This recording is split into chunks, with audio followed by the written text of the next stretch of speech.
this year we're eating 2025's food, but in 2027 there's not going to be nearly as much food as there was because the Strait of Hormuz crisis was strategically engineered to happen right during harvest season. Many farmers did not have the diesel to actually farm their crops, so they watched acres of crops just die, and that's the food we're supposed to eat next year in the grocery store. Tinfoil hat. Oh, what the fuck are you guys even talking about? Global controls will have to be imposed, and a world governing body will be created to enforce them. Welcome to Tinfoil Hat. We go deep, homeboy. Aaron, open your mind. Drink from the fountain of knowledge. There's lizard people everywhere. That's some interdimensional shit. Wake up, Aaron. This is only the beginning. Dude, you just blew my mind. Are you ready to get your mind blown?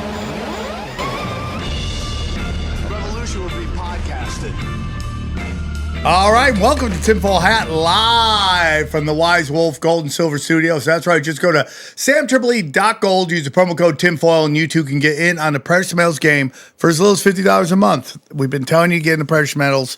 You guys should be doing it. They're just printing us into oblivion, and it's going to be interesting to see how precious metals work in a digital era of digital money. But anyways, enough of that. Very excited to have our next guest on. I give him all the credit in the world as being one of the OGs of this shit, of this wonderful thing that we do called conspiracy content. Him and what is the other one I was talking about? That we talked about recently. Anyways, so he's one of the OGs of it. Very excited to have him on. Please welcome the one and only from Higherside Chats, Greg Carlwood. How are you, Greg? Hey, what's happening, man? 6 out of 10. How are you? Yeah, hey, dude, 6 out of 10 ain't bad, doc. Yeah, 6 out of 10 ain't bad. With a worldly perspective, that is pretty true. Greg, for those who might live under a rock and not know who you are, can you tell us a little bit about yourself and where our listeners can find you? Well, I'm just a man whose intentions are good, and one of the question askers, as they say. But I've been doing a interview-based podcast in the conspiracy space since 2010, going on 16 years now. Wow. Doing podcasts about as long as anybody, and that's what I do. Who is HighersideChats.com. Who's the original VJ on MTV? What's his name? Adam Curry. Adam Curry Show. What's that called again? Sorry, Adam. No Agenda. No Agenda. You and No Agenda, the OGs, dude. Been doing this for a long ass time. Yeah, and especially in the conspiracy space. At the time, I was paying a lot of attention to Red Ice Radio and Alex Jones and Coast to Coast AM, and I thought Coast to Coast AM had way too many ads, and Alex Jones never let his guests talk. So I was like, if I just don't do those two things, I think I can do half as good as these guys. And Red Ice decided they were going to go alt-right. Like, they went from outside of, nonpartisan, totally thinking everything's corrupt, to we are an alt-right show. They say it in their intro, and it's like, okay, more for me then. And so then I was the only one for a little while, and now we're a dime a dozen. So let me ask you something. Was that a terrestrial radio that you were on, and then you started your own podcast, or was that a podcast network you were on, and then you said, I'm just going to go do my own thing? No, I mean, I've never done a network. I've always it's just been me and a microphone, and I've been through some occasional co-hosts, but no one had the real dedication. So everybody fell off, and they fell off before I made money, thank God. And then so no one could say I owe them anything, so well, I get the whole bag. That's why I've indentured service. They have they're slaves to the show. I mean, it's a crazy journey, because I'm sure what you were talking about at the beginning of what could be coming is here. And it's crazy. It's crazy. It is. And I actually remember, I think the first time I was on your show was 2016 or 2015. It was during the first Trump running election cycle. And I remember we were talking about it, and just the prospect that Trump was courting for the first time ever the conspiracy-minded person. I mean, that had never really happened in an election, and we were speculating on how it would go and how it could end up changing the culture. And man, now we're on the other side of that, and it's just like insane. But I miss the old days of conspiracy where you'd go to a conference and it's really just a fringe counterculture of people who are in it for the love of the truth and curiosity. And it's sponsored by like a crystal company and a guy who makes copper pyramids, and everybody's selling their DVDs. and now it's just like, now it is like, I guess it's just a genre of podcasting. And if you don't know what to do, you can either start a comedy podcast or a conspiracy podcast or both. But it just seems like now, with the way the internet is all about just eyeballs and the attention economy, you'll have people that are putting out stuff like, what's the big conspiracy behind trees? And it's like, none of this is actionable anymore. You know, it used to kind of, I don't know, it used to feel like it meant something and went a little deeper. And now it's like, what's the most wild idea you have rather than what is the core truth of a thing? If that makes sense. I mean, I'm in December, the show will be 10 years old, and to be honest with you, you were the first of, I would say, real guests we had. Okay. And what I mean by that is like the show started as I just wanted to talk comedians about conspiracies. And then we had this off the grid Ryan guy who's a good friend of mine. I haven't heard from him in years. I don't know where he is or what he's doing. And I hope he's okay and happy.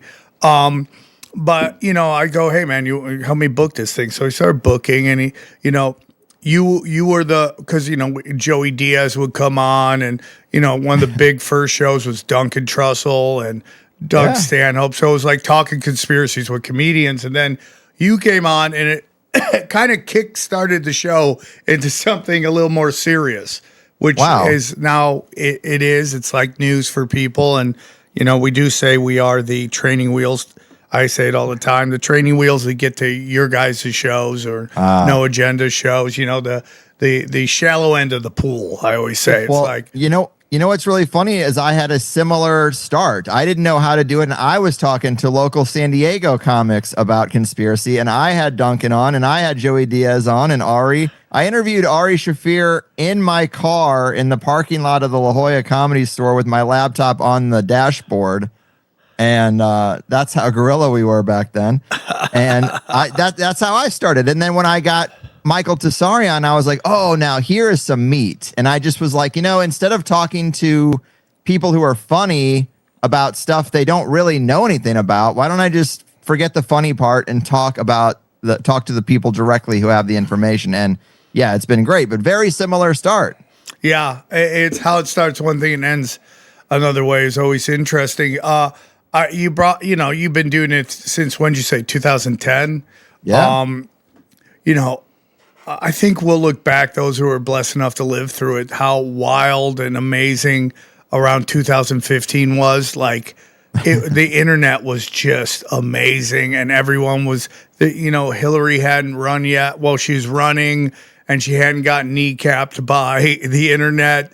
And her just push to kind of bring in censorship, or maybe that was always the plan. But, like in 2015, you could find any doc you wanted on YouTube, and, podcasts were everywhere. Reddit was pure fire. The conspiracy Reddit was pure fire, dude. Yes. And then the lizards came in and they shut everything down. And I know that everyone thinks, and I don't know about you, Greg, I'm going to be honest with you. I go and I look at like your earlier shows, and this is very much about Tinfoil Hat as well. You can't find them because I took them all down in this hopes of saving this channel. But I look back at some of your old episodes and the numbers you were getting on that and the numbers you're getting now. And your numbers are great. That's not me saying you're not doing well. You're doing great. But it's just like, we're talking like hundreds of thousands of views. And yes, and you can't offend me, by the way. Like, let's not even tiptoe around stuff. But like my channel now, so my show is mainly audio only, and I've only done video the last year, so I'm playing catch up on that. I was late to that game, but still, the audience is 90% audio. But if you look at my YouTube channel, it's in shambles. I got 100,000 subscribers, but I can't barely get 10,000 views. So there were I could have sworn I saw, because I texted you about it, that when I went back to the early years of your show, I thought you had episodes on there, and I thought I saw them get hundreds of thousands of views. Was I wrong on that? No, you're right, but they were just audio episodes with a static screen, or maybe they were a clip from when we did a live show together, like the one with Eddie Bravo arguing with the guy in the audience, the Earth scientist, as a clip that's got triple digits on my channel. But part of it is my fault, because when YouTube started like slapping me on the wrist and putting me in timeout and giving me 2 strikes and not letting me post for 90 days, like it became really hard to be consistent. So I stopped posting there, and then I kind of did a bait and switch on people, which wasn't really the move, but I would make a show and I would post it like it looked like an episode, and then I'd say, hey, if you want to hear this, you got to go to my website because YouTube's fucking with me.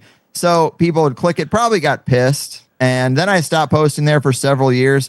Now that I'm doing video, I'm trying to get it back. So part of it is my fault, but it only happened because of the censorship. If they would have never with me, I would have never done anything. But now I think, yeah, it's probably algorithmically suppressed and all that. And for sure. It's fine. We do what we do. It's why I've always maintained my own website and encouraged people to go there specifically, because no one can really, knock on wood, get to me there. Obviously, we have pain points with our payment processors and this and that, but I just couldn't ever be in the YouTube ecosystem and consider it part of my reliable income. That was never going to work. But it seems like they've taken their foot off the censorship gas a little bit. I think that's because for new channels, but I think you probably fall into what my channel falls into, which is tombstone algorithms. Which is this understanding that, okay, we're going to let you guys talk because we lost so much traffic.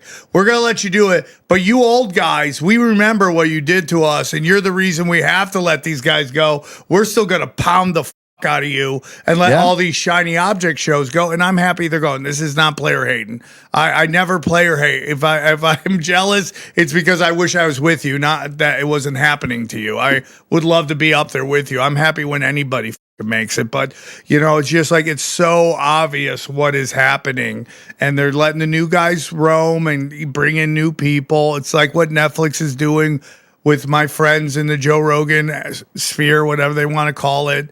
They're letting them back on Netflix because they want them to bring back an audience that they left. Their numbers were going down, and they wanted to be like, look, we're letting Tony Hinchcliffe roast Chelsea Handler and all this shit. So, it's all done. That's all done on purpose. They don't like us. They don't want to, and it just sucks because your show is one of the best shows, and it is one of the best information content out there. And I just was like, damn, dude, that fucking sucks. That fucking sucks.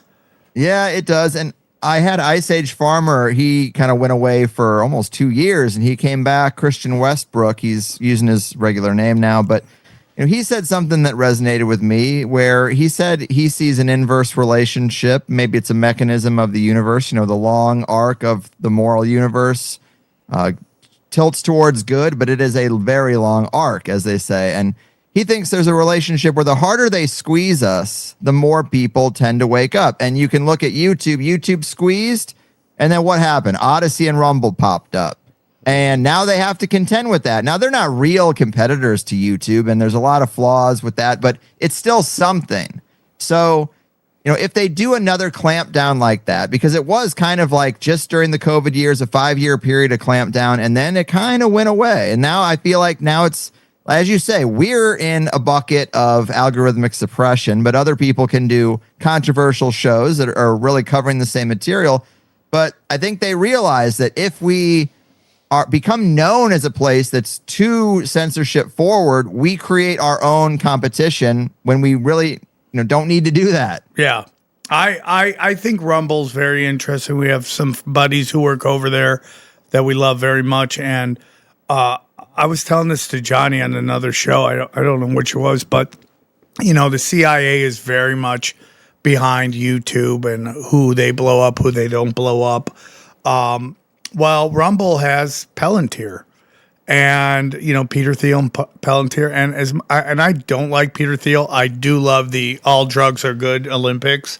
I think that's fucking great. Let them do as much drugs as they want. Let's see how good they could get. But I wonder if YouTube is in trouble because they're backed by an old mechanism, the CIA. If they're gonna need the CIA when they have Palantir being able to watch every camera and everything there, and then now Rumble has Palantir behind them. I do think that could be an interesting play. I think Rumble. When did that merge happen? Or has it always happened? Peter Thiel. Oh, he's always owned is it? behind Rumble, and Peter Thiel is Palantir. Okay. And once they kind of take over, if they do take over, and again, if they were winning all the time, we would have barcodes on our heads. We'd all be in 50-minute cities, and we'd be getting vaccines every week. So I'm less black pilled about that. I have black pill moments for sure, but I definitely think that there's still a chance. I think humanity will only go so far when they try to push us into even more absurd that people go, whoa, that's a little too much. We'll see what happens, right? With these AI data centers, there seems to be a big push. Now the Homeland Security is labeling anybody anti-data center as a terrorist. What? Have you guys seen that? Like, that's fucking nuts. Yeah, it's going to be bad. The crazy thing, I mentioned Ice Age Farmer, and he maybe he was a little bit overselling the shortages that he expected to see during COVID, because that was his big thing that he got attention for, is the supply chain's disrupted. You expect massive shortages, and maybe it didn't really happen here, but from a global perspective, it did happen in places that are less fortunate than the good old US of A. And a lot of people, the advice at the time was, go get your food from a local farmer, go get your meat from a local ranch, get outside of the conventional system and create a parallel economy. It's what Catherine Austin Fitts is always saying. And people have a weird psychology about, like, if it's not an absolute code red panic moment, they just fail to act. Yes. But what you can look at is the trend. So COVID didn't get us there. Well, look at everything that's going on, and it seems like chaos, but there's a lot of narrative cohesion between all these different sectors of life, all pushing towards the same kind of thing again, which will be energy rationing, tracking and tracing, massive data centers. Why do they need that? If you stopped the internet technology right now, I'd say it's pretty good. Everything moves pretty fast. What do we need these data centers for? If we have this without them, then we should be good. But what we don't have is digital IDs and programmable money and the tracking and tracing of every single individual and their AI companions spending their own money for them, and rules on what money can be spent on what, and the carbon credits and all that. So just because it isn't here today doesn't mean that isn't the trend. I don't care if it takes 2 years or 20 years. That's what they're going to continually try to do. It'll be a new operation, and then it'll probably cool off for 5 years, as it did, and then another new operation. Right now, it's World War III and data centers and the Strait of Hormuz bullshit, and they say that problem is really, really bad, and it's going to affect gas prices for several years, and who knows what. Like, another thing Christian Westbrook said is, this year, we're eating 2025's food, but in 2027, there's not going to be nearly as much food as there was, because the Strait of Hormuz crisis was strategically engineered to happen right during harvest season. Many farmers did not have the diesel to actually farm their crops, so they watched acres of crops just die, and that's the food we're supposed to eat next year in the grocery store. So that's going to be fun. I just had Joel Salatin on from Polyface Farm, probably the most famous farmer out there, the lunatic farmer. He said that fertilizer prices went up so high that some farmers were lucky enough to have a pre-contracted price. The corporate world, you contract this price out in advance. It's not going to go above this. These are my margins, all that. And so some farmers who had a pre-contracted price, they said, look, I'm not even going to use fertilizer this year. I'm not going to plant this year. I can make more money just reselling the fertilizer at the current rate than using it. So that's another farmer that's not planting. So now you have half the farmers can't get the fertilizer they need, which they don't actually need, but in the corporate death system, they need it. And the other half are like, I'm not even going to plant. I'm just going to sell it to the other guy who now has to spend twice as much to get it. So what's the price of his food going to be next year? So these are the things. These are the trends that will continue. And, it doesn't really matter if your store shelves are empty, if that's the direction they're going. So it's hard to get in front of problems that you don't see happening until 5, 10, 15 years down the road. But these are psychopaths. The management class hates us, and they're going to continue to try to do these things. And it's just like I've been trying to say, if they just give us nice things, they could probably get everything they wanted. Hey guys, you got a you got a cell phone. Your wife's got fake tits. Nice you house. own a house. Your porn is in 4K. You're making money. You got a 401k coming. Oh yeah, by the way, we're gonna track you everywhere. Everyone will be like, I don't give a shit. I'm living comfortable. No cancer. Can you stop with the pesticides and all that? Yeah, Even if they a did little that, extra of that. I mean, they could get literally everything they wanted, but it's just not their mindset. Their mindset is worshiping dark energy and dark arts and all that shit. Right. That's why I do think it's a spiritual thing. I've said a long time ago, these people are in their 80s and they're still going to work. To me, that's failure. That's absolute fucking failure. How much money can you have? Clearly, you're a slave to something else. Yes. It's something that you have made a deal with that will not let you off the hook. Maybe it's blood in, blood out, and you're in this mafia type deal, and that's how you got your privileged position. But it is very clear to me that just by the nature of their behavior, you know, Bill Gates, does Bill Gates have as much freedom as I do? It doesn't seem like he does, because he has to constantly be doing this shit when he should just retire somewhere. Yeah, it's hilarious. His daughter's like, my friends won't talk to me anymore because of my dad. I'm like, oh, I'm sorry. They don't like Darth Vader. I'm sorry about that. Yeah, that sucks for you. Yeah, dude. I heard Billy Hitler had a tough time making friends too. You know? Yeah, Billy. Sorry, Hitler. bro. Yeah. All right, guys, real quick, I want to tell you about our good friends at Wolfpack Gold. That's right. Wise Wolf, gold and silver. Listen, on almost every one of my shows, I'm telling you, precious metals is the best way to solidify your money. While they keep printing the money, your money gets worth less and less. With precious metals, dude, you lock in, okay? You lock it in. People have been buying precious metals since the beginning of time. It's currency since the beginning of time, guys. Let me tell you about Wise Wolf Gold and Silver.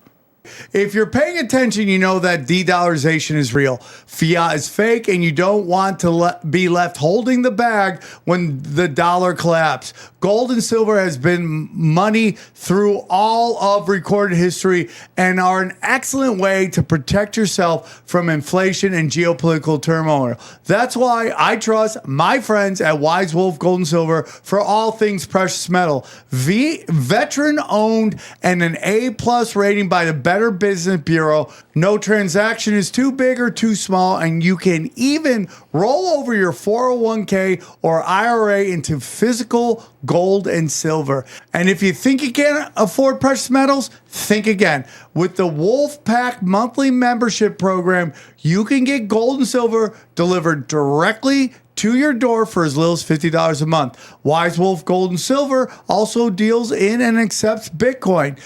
So go to samtripoli.gold, promo code tinfoil at checkout to receive free constitutional silver. And remember, in the world of bulls and bears, be the wolf. Listen, here's important, especially the men. And when we start to lose it, we start to get a little weird. And that's why I love my friends at Hims.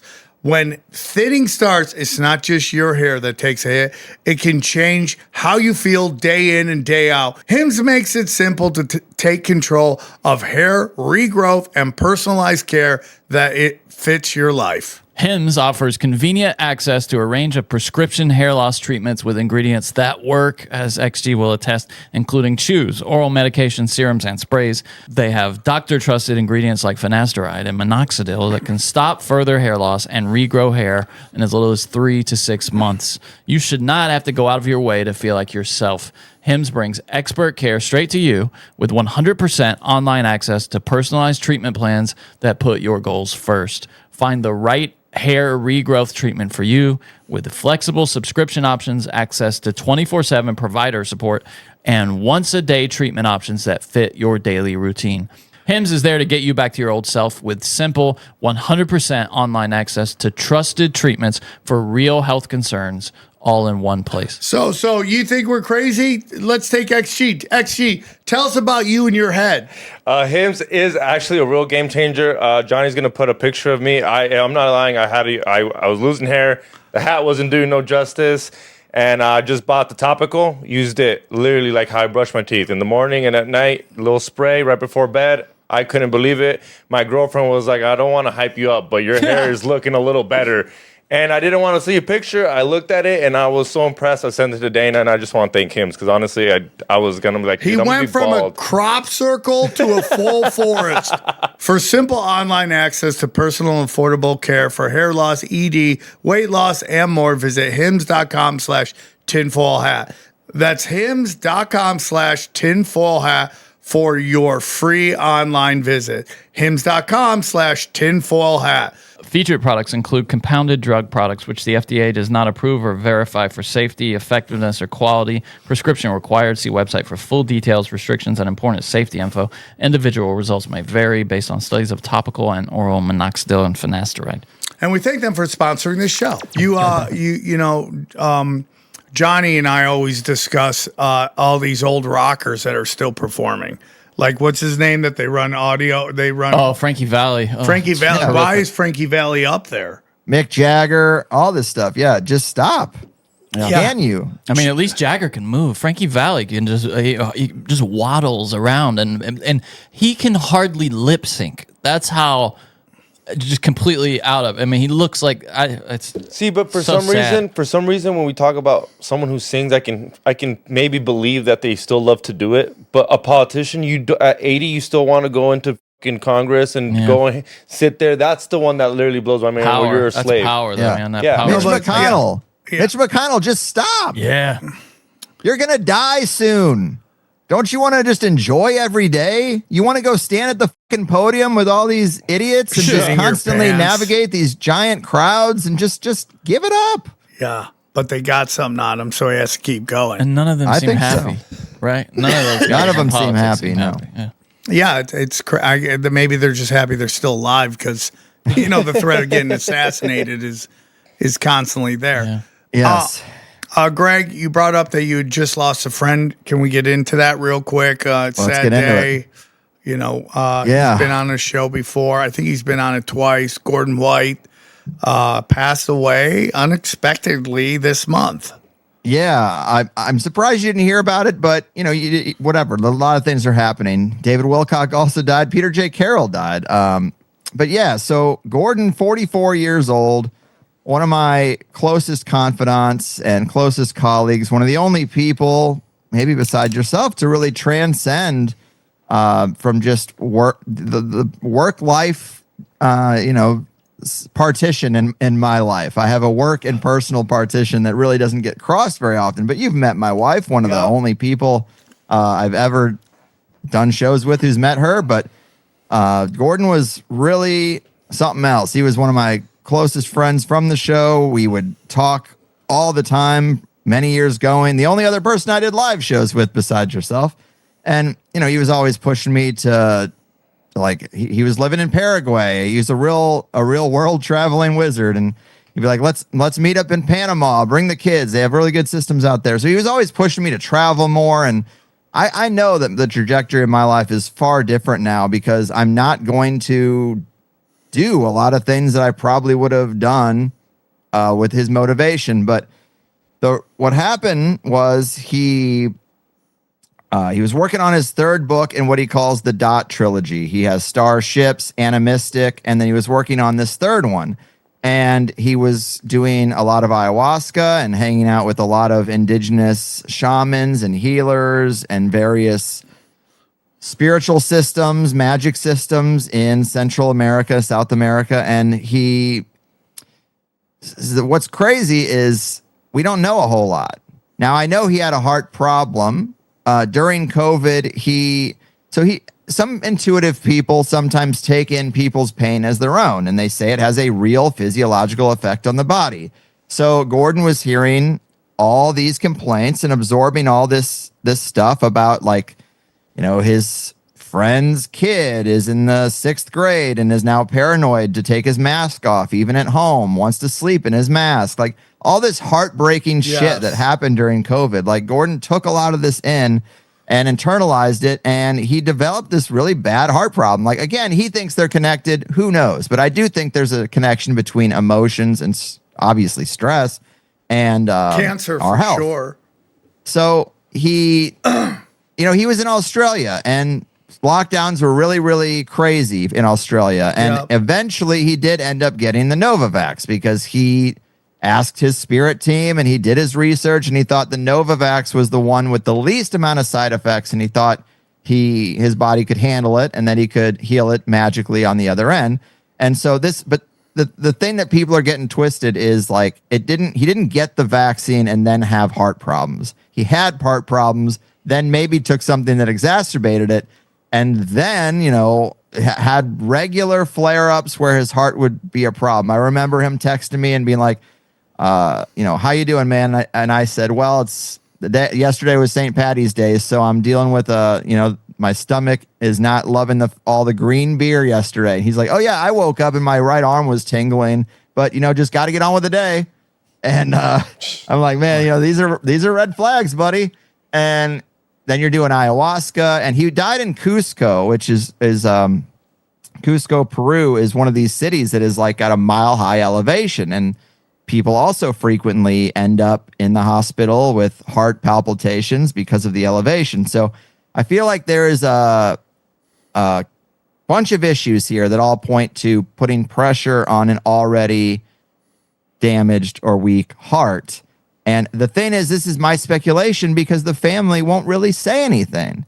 They say he died of natural causes. Well, I guess that's what that means. But what's odd is I know he was investigating a church. The San La Muerte was this like underground, you could say cult. Maybe cult is a bit too negative of a word, but what's the difference between a religion and a cult besides size, really? But this religion that worships San La Muerte, and that is basically the Mexican Grim Reaper. The Virgin Mary. Yeah, it's the Virgin Mary. Yeah. It's like the Virgin Mary, La Santa Muerte. Yeah. This is different. So it's Santa Muerte is the female, but this is San La Muerte, which is the male figure, kind of a little lower on the hierarchy, but basically the Grim Reaper, a skeleton with a sickle and a hood. This is how it's always portrayed. So he's specifically looking into the death spirit, and his very last message to me was on May 6th. Apparently he died May 9th, May 9th of this month, and of course we're still in May. But it was he was like, "Oh, I'm investigating this religion, and the head of this church said that my presence triggered a prophecy where the spirit said to them, one day a powerful foreigner will come, and on that day I will be done with you because he will help me spread the word of the church." And that was the last message he ever sent me. And then the last post he put on Substack was a little figurine that was an idol made of San La Muerte. So his last post is literally a picture of the Grim Reaper. And crazy. And his last message to me is the nuts. same. And then he dies at 44 years old and nobody will say anything. Now, through our personal conversations, I know that his family did not really respect his work. Let's just say that. So the fact that they're not really jumping to inform the internet or his internet friends is what I'd probably be reduced to of what happened. It's really sad because there's plenty of real friendships that are formed through the internet, and a death can be taken just as hard as it would be for a brother. Like it is really hard. It's hard not knowing. Those little details are strange. Another one, a weird synchronicity. So when I found out my dad died 2 years ago in May, also within like a week of Gordon's death to the anniversary, but when I got the call that my dad had passed, I was wearing a shirt that I had bought, a t-shirt that says content not available. Just a stupid, goofy shirt I bought kind of to make light of the fact that we're always getting canceled and shows removed and stuff. So, the classic content not available. And I just thought it was morbidly funny because my dad had a good morbid sense of humor, and it's like, oh, the day you die, I'm wearing a content not available shirt, like, and you're not available. Oh. When I woke up and got the message that Gordon died, I was wearing the same shirt. Whoa. And that's weird. That's weird to me. I've got like 50 t-shirts. Whoa. Maybe don't wear that shirt anymore, right? Yeah, can we retire I'm going to burn shirt? it. I'm going to burn it. Retire it too. Yeah, it's got to go. Anytime I text Greg, what shirt are you wearing right now? Yeah, dude, that is beyond. I'm sorry. I think that was his last post, and it's a little figurine, like a Lego of like Yeah. So this gets even crazier because through the vine, somebody put me in touch with the head of that church in Central America. Wow. And I've been talking to her through a translator, and she made that figurine for him. And she said that Gordon was pretty skilled at communicating with the spirit that she communicates as her basic like spirit liaison. And usually you talk to these spirits through an idol. Like I've done shows about the ancient Greeks, and the reason they had all these Greek statues is because a lot of time they could be anchors for spirits. Like a spirit could attach to it and then communicate through it. And there's some weird relationship between aesthetics and proportion and the ability for a spirit to attach, like a talisman. So this was a little miniature talisman that Gordon was supposed to use to facilitate the communication. And it was apparently working. And I don't know. When I talked to her, she also said natural causes. Now, there's other people in the spiritual community who think that there could have been jealous shamans in the indigenous jungle who didn't like this guy coming around. He could have had a curse put on him. I mean, I don't know. I don't like to get all Harry Potter with it, but magic is real. Yes. So if you think magic is real, these things can't happen. I don't know to what degree, but Gordon, his impact to me was he made magic real and he made conspiracy real in the sense that he always kind of, the anchor to his work, I think, though it was vast, was that the biggest conspiracy there is perception management to make us feel small and to make us feel like we don't have any power at all, and to make it seem like nature is just trying to kill us, and nature is scarce and competition based. When the reality is nature is actually cooperation based. Nature's best model is duplication through repetition, and it's not the bleak reality that it's presented with. But to get us to believe that it is, you had to put us in these cities. You had to get us to divest from natural living and live divorced from nature, and then control the perception of it. Give us the archetype of the poor farmer, backbreaking work in the Dust Bowl, barely scraping by, one crop away from abject poverty and just starvation. It's not really like that. You plant an apple tree today, and in 5 years, you got a supply of apples for the rest of your fucking life. That's nature. But we don't do that anymore. Most people have never planted a tree, never planted a fruit tree in their life. Maybe no one in their family's planted a fruit tree. It's interesting because that's how we're supposed to live. So Gordon, in a lot of ways, I think his attitude was always that magic is dangerous. Teaching and studying magic is a dangerous act. And it doesn't seem dangerous today because the perception management has been so successful as to consider magic silly. So they just ignore it now. But all throughout history, one of the most dangerous things you could do is possess some of these grimoires that are on my shelf behind me. Some of the grimoires that Gordon did courses on for Rune Soup. This was dangerous stuff, and there was a monopoly on it only within the secret societies and the top, upper echelons. So I think the reason why we had such a bond is, and because, I think we all have friendships where, like, we know I'm clearly the B side of this relationship. This dude's funnier, smarter, always has something more interesting to say. I don't know why he likes me. I think a lot of us know we have relationships where we're clearly the A side, where people in our lives come to us because we satiate their curiosity and stuff. But I think the reason he liked me is just simply because the magic community is such bootlickers for, like, the liberal establishment. Johnny, doesn't that remind you of the guy from the band that we had on? Remember, he was like talking the guy about from Blondie, right? Blondie. He was talking about Gary Lockman. Yeah, we liked him. It was a weird interview. Well, he has that false paradigm in his head of politics. Yeah, that is just he's antiquated. He's from that generation where it's like they're calcified in good guy, bad guy in the left-right paradigm, right? Like he's stuck in that. And it's, I see that in comedy as well, where it's like this inability to understand that both sides are two wings of the same rotten bird, but they just can't because they grew up where the church was evil, conservatives were evil, all that stuff. And the progressives were just trying to fight for equality and love and just to live live their life. And then when the left is canceling everybody, they thought that was fine because they were canceling the right and the right's bad people. And I would just be like, dude, they're doing the same things you hated that the right was doing in the 90s. They're the exact same game plan. How do you not see that? I get called fascist, Nazi. I got called racist this weekend. I got called anti-Semitic. Most of them were jokes. But still, behind every joke, there's some truth. And that was just your mom. Yeah, that was just, but and that was in Austin. I got called those things. So the nuance of it is they just can't see it. So I think you're totally right. I got hired to do Fat Mike from NoFX 50th birthday party. This was like 10 years ago, I'd say. And the things I saw in there were absolutely insanity, dude.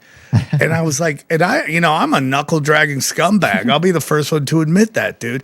I'm working on my vices every day, like trying to get out of that mindset. And I was shocked at what I saw. And, but they're all from the progressive left. It's all progressive left stuff. It's progressive left bootlicking, like you've said.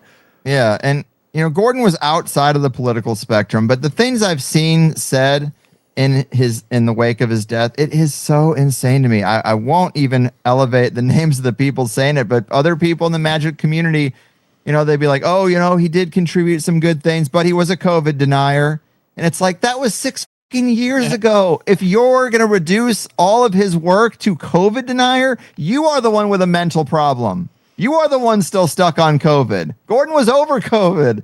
It's just like, and I said something to the guy too. I couldn't help myself but rage respond to him. And he's like, well, you encouraged people to go to COVID speakeasies, so that tracks for who kind of guy you are. I go, yeah, keeping people in business because I'm not afraid to go out and get a sandwich.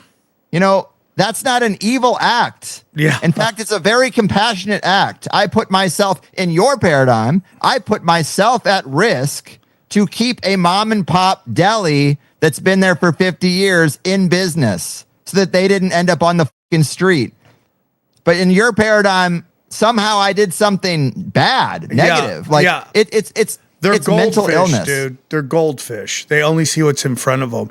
They'd have no ability to look back and go, hey, everything I thought that this thing was did not happen.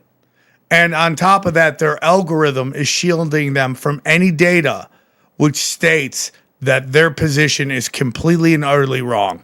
And there was a guy who would attack me on Twitter about COVID, about how I was a COVID denier and all that shit. And I would just send him every link I got in my algorithm about all these deaths, all this. He begged me to stop sending it to him. Please stop. I go, no, dude, you got to see the other side of the discussion. Your algorithm is lying to you right now. It is keeping you comfortable. And it's just like, it's also that this thing that there's these people that are just feel like they can't compete in society. So they just go just so hard the opposite way. Yes. I saw this girl, let's just be kind here. She was alt attractive, right? She wasn't your typical. Yeah, that's just me trying to be nice. Because, who am I? I got bad angles. Who am I to judge anybody? Attractive, yeah. I say that about female comics that aren't your traditional beauties because they tend to be the funny ones, right? Because they're alt attractive, right? They're not your typical fucking gorgeous girl that gets everything handed to them. So they need to fight for it. And that's why they're so funny, because their experience is so much different to a girl who suddenly realizes how attractive she is and how easy life is now. So they had to fight for that stuff. So I must say this girl is alt attractive, right? She's attractive in her way. And I can see how someone could love her, right? But there's a part of me that goes, this woman doesn't think she can compete in the dating pool. So what she's doing is she's going so hard the other way to get the ugliest haircut she can, the ugliest look she can. So she go, I don't even want to date you. And it's just really weird that the people that are still holding on to COVID, no matter how much information's out, they just can't. I saw a guy at the airport the other day. He was in a mask and his little 3 or 4-year-old boy was in a mask. And to me, that's child abuse. It is. And I can't say anything because That's their life, dude. But to be stuck in that, I'm still wearing a mask after Fauci basically said it doesn't do anything is absolutely ridiculous to me.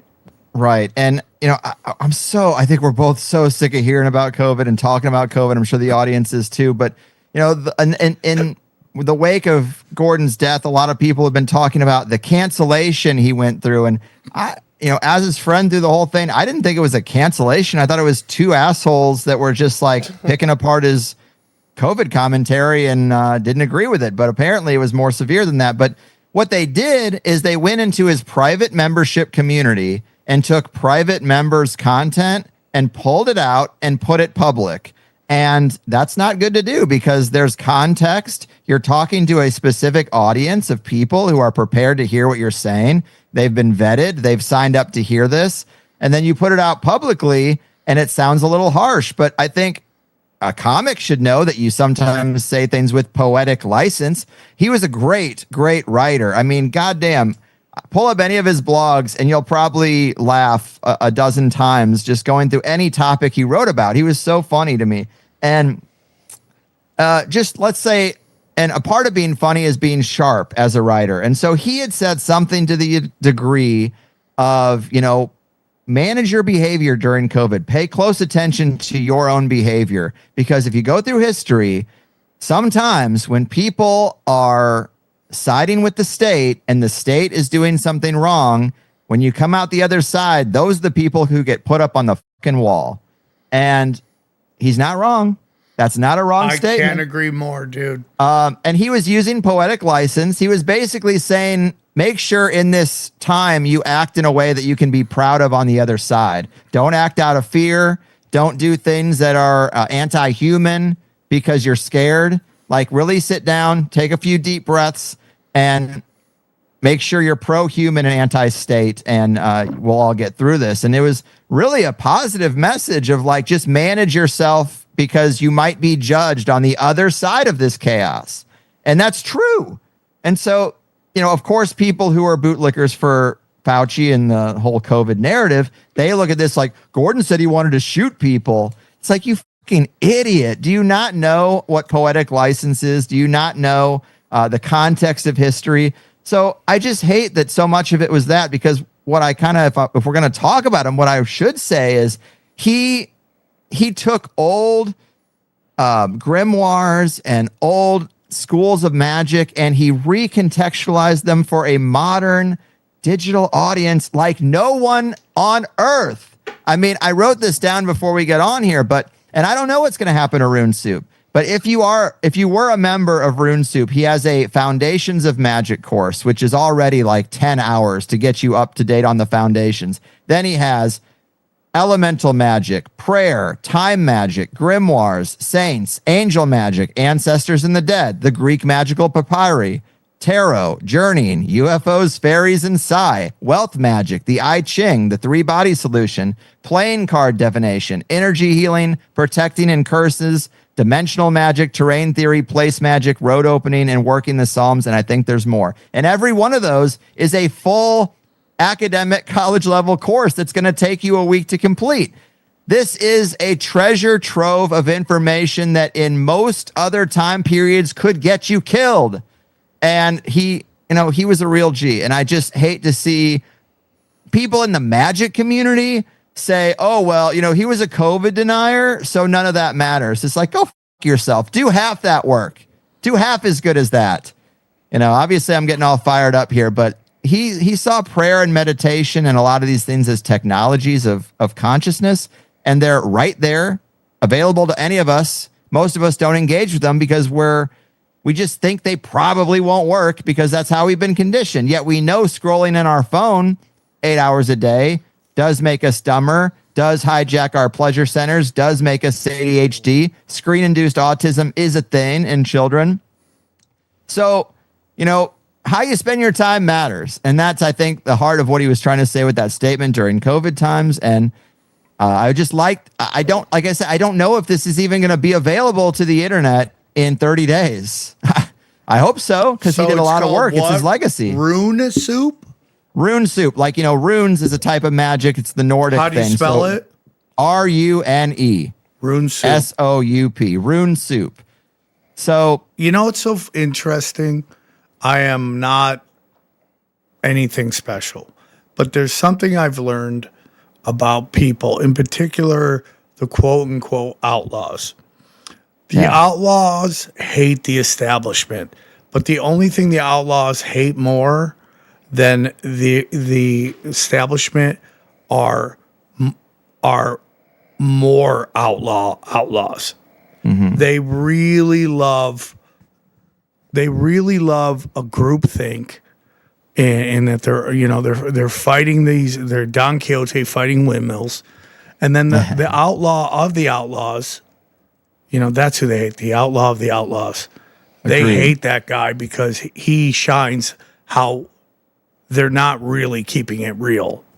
yes. Hey guys, real quick, are you a man? Are you like me, a really manly man that doesn't always have all the manly skills? Meaning you can't fix stuff easy, or you can't lift everything. Well, let me tell you, if you need help in those departments, there's no better place to go than our good friends at TaskRabbit. TaskRabbit connects you with skilled taskers in your area for moving, furniture assembly, home repairs, yard work, mounting, and more. You can search for a tasker based on cost, skill set, availability, and past client reviews, so you know exactly who's showing up and can have confidence that they know what they're doing. Because taskers have assembled over 3.4 million pieces of furniture, completed 700,000 home repairs, and handled 1.5 million moves and counting. You can trust them.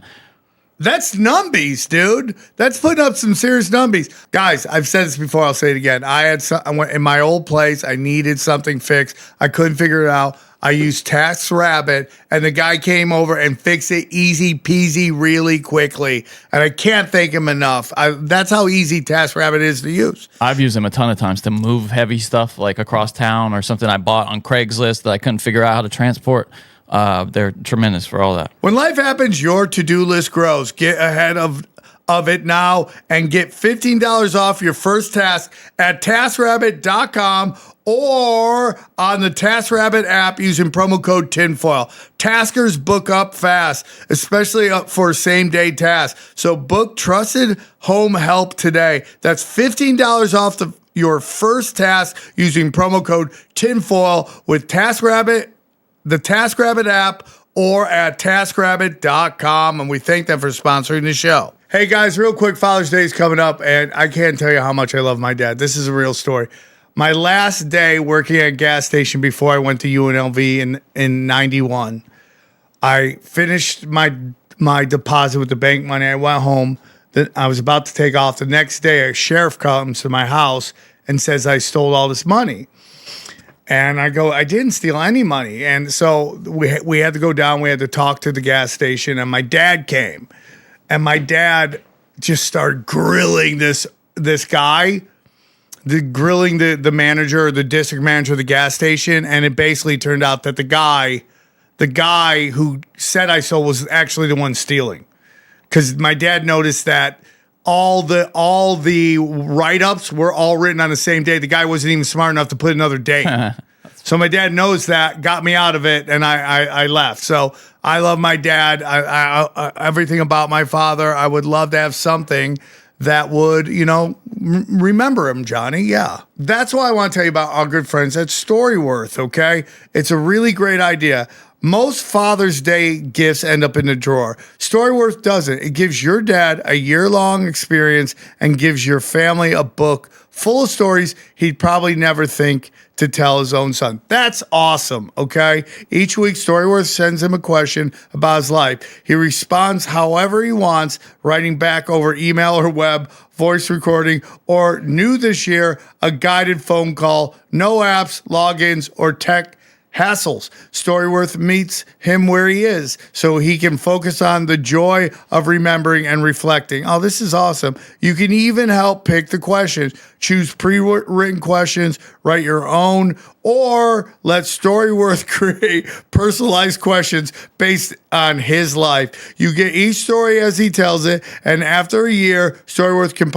compiles everything, his words, his photos, his life, into a beautiful handbook. Families have used Storyworth to create over 1 million books, dude. Wow, that's awesome. And more than 50,000 five-star reviews agree it will be a treasure for your family will love. New this year, Storyworth's Unlimited plan, but buy it once and you can give Storyworth memoirs to your friends and family all year. Plus, it comes with all their newest features and multiple full-color book copies. This year, give Dad a gift that captures who he really is before the story gets harder and harder to remember. Father's Day is Sunday, June 21st. Order right now and save up to $20 at storyworth.com/tinfoil. Save up to $20 at storyworth.com/tinfoil. Storyworth.com/tinfoil. And we thank them so much for sponsoring the show. I love this idea. It's great. And let me hop in here because you just pulled up his website and it jogged a memory of mine. So his last Substack post was the Grim Reaper statue, but his last post on the website was a tribute to Peter J. Carroll. Now, Peter J. Carroll is the guy who basically started chaos magic, which is the discipline that Gordon would say he was resurrecting, which is basically take what works and discard the rest. Who cares what system it comes from, what culture it comes from? If it works, use it and fold it into your personal religion and your personal magic. So that's another weird synchronicity that his very last post there at the top is a tribute to his magical hero who also died basically the same week. And there's not really much of a conspiracy to Gordon's death, I don't think, but I was on with Miguel Connor of Aeon Byte, and he brought up Miguel is great at thinking in spiritual terms and thinking about the archons and thinking about how there are forces in the spiritual plane that do affect things here. And he was making this argument that it almost felt to him like the spirits, they know where we are. We're about to be in a big pressure point for World War III and a very tense couple of years. And they're clearing the board of the gurus and the spiritual mystics who had the best advice for these times because they don't want us to have that. So is it possible that an archon or some kind of demonic entity leaned on Gordon's heart and it caused him to have a heart attack and it appears as natural causes because we can only see the effects of the physical? It's possible. It's interesting that Peter J. Carroll also died. Of course, he was far older, but I've heard about another couple of people. Magic really isn't my thing except through Gordon. So I know there's a couple other people in the magical community who've also died recently. And I've heard researchers break down this trend that if you go back in time and you look at really tense periods, a lot of mystics and gurus die right before these periods because they don't want these examples out there leading their congregations through tumultuous times in a positive way. Yes. I don't know if that's true, but I do find it to be a little interesting. I don't know what the psyop is with these dead scientists and anti-gravitational stuff. I don't know exactly what that is, but man, if they learned anything from COVID, it's like you gotta get rid of anybody that can explain it to the masses so they don't follow the psyop of what is coming. So you eliminate anybody that could go, this is not what is happening. And you even had a moment where what's the black physicist that's famous? The pop black physicist. Neil deGrasse Tyson, Neil writing a deGrasse UFO Tyson. book now. Right? So he came out during COVID and was like, you guys got nothing to worry about. It's fucking fine. 2 weeks later, a sexual assault allegation comes out, and then bang, he's right back in line. He's talking about 1,000 genders. He's saying whatever they want him to say. So I think they learned a lot from COVID. Maybe they had forgotten, but they learned a lot from COVID with all these people coming forward, sound the alarm that something doesn't make sense. And maybe with these scientists, they did the exact same thing when it comes to this Project Blue Beam UFO thing going on. So when you bring up, are they trying to get rid of the shamans? I believe that's 100% possible. Now, my question to you is, and I'm not trying to get you to say either way, is it possible that somebody in this cult was not excited about the thought of their entity leaving them for an outsider. Yes. I consider all possibilities. I absolutely don't know what happened or to what degree that stuff was involved, but and I hate to reduce Gordon down to here's another guy who got into magic and then got burned or died at a young age, because I think he was so skilled and talented at that stuff that I wouldn't want to reduce it. But we all know it's dangerous. I mean, either people think it's bullshit and not true at all and all superstition, or they stay away from it because they think it's dangerous. But I think Gordon's biggest legacy was his sigil magic stuff. And sigil magic, anyone can do without involving any spirits at all. It's really just affecting your own subconscious with an imprint of your own desire. And I mean, I guess the people know what sigils are, I think, but you reduce you make a sigil statement of what you want. You know, I might say, oh, I want 10,000 new paid subscribers by the end of the year. Obviously lofty, but you know, whatever you want to say. Shooting for the stars here. And you go through there's a process to reduce that down to a symbol. But then what Gordon added to it is he added the shoal and the robo-fish principles, where they discovered in the lab that if you made a robotic fish and you put it in with regular fish, they will follow the robot because the robot seems confident. And really, confidence can get a lot of things done. So what Gordon said is he would say, a shoal is like a school of fish. He would say, shoal your sigils. Don't make one, make 5 or 10 sigils, and make some of them things that will definitely come true. I will have sausage and eggs tomorrow morning. And you make that sigil right alongside, I want 10,000 paid subscribers, or I want that new job. Interesting. And you do these other ones. I'm going to take a shower tomorrow. And you make these sigils all together and you put them out, you meditate on them, you consecrate them, you go through his process. And the ones that you know are going to manifest help the other ones find the groove in which they become true and become part of your reality. Whoa, that's interesting. Yes. Wow. Yes. Now that is magic, and that is what the elite hope you never find out. You know, we as a conspiracy show, we always talk about the elite and the magic they're doing, and it's very dark, but it's also powerful. The thing is, a lot of that magic is available to you and me and everyone listening, but it's never been taught to us. And we've always kind of dismissed it as silly. Instead of scrolling your fucking phone tonight, research sigil magic and get your life on track. I 100%, like, you know, I've said this 1,000 times, but, you know, in Austin, getting called racist, getting called, you know, anti-Semitic, and it's like, hey, dude, I'm not that guy. I don't think these tiny hats are in control. That's just not me. If you ask me who's in control, and I said it a long time ago on Joe Rogan when he invited me back on, was it's sorcery. The sorcerers are running everything, and you can get in Kabbalah, you can get into Freemasonry, Jesuits, but it all meets in the same place eventually. They're all talking the same thing, and it's old, whether it's Babylonian or you can go even past that, old sorcery, old magic, manipulation of energy, and this is how they do it. Propaganda is sorcery. Yes. They're yes. just... We need good sorcerers too. We need to make magicians out of everybody if we're going to get through the digital control grid plans they have for us. So, I know that you're not necessarily let me just say, organized religion guy. I don't know what your beliefs are. That's your opinion, what you're into.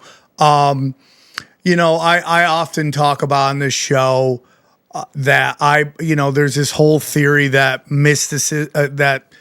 that manifestation is evil and it's dark and it's a trick by the devil.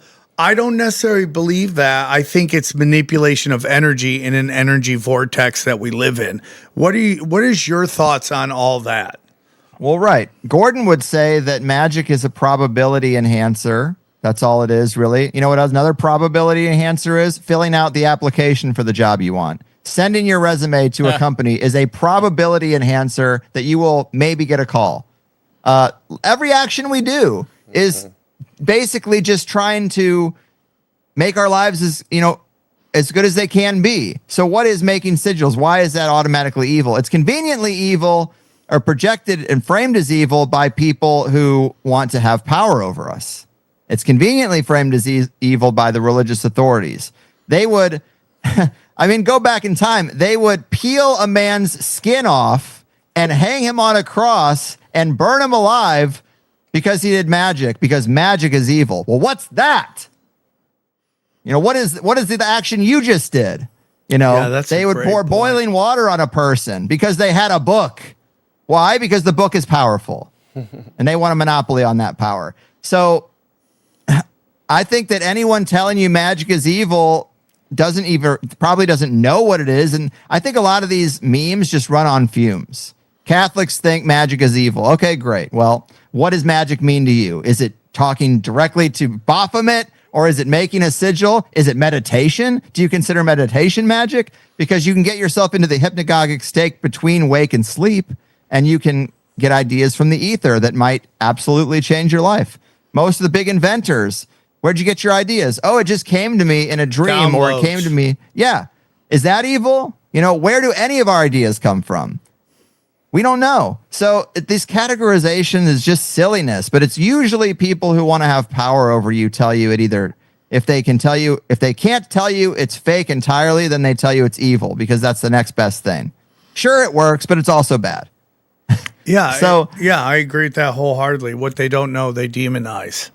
There were a lot of Christian mystics back in the day. You know, if you look at the Cathars and a lot of the various sects that we now call Gnostics, you know, there were no Gnostics, but there's a lot of sects we lump in, which is kind of alt Christianity. But a lot of them were totally living in peace. They had purification rituals because they thought that if you meditated and you ate clean and you lived clean and you lived celibate, you could actually attune your higher self better.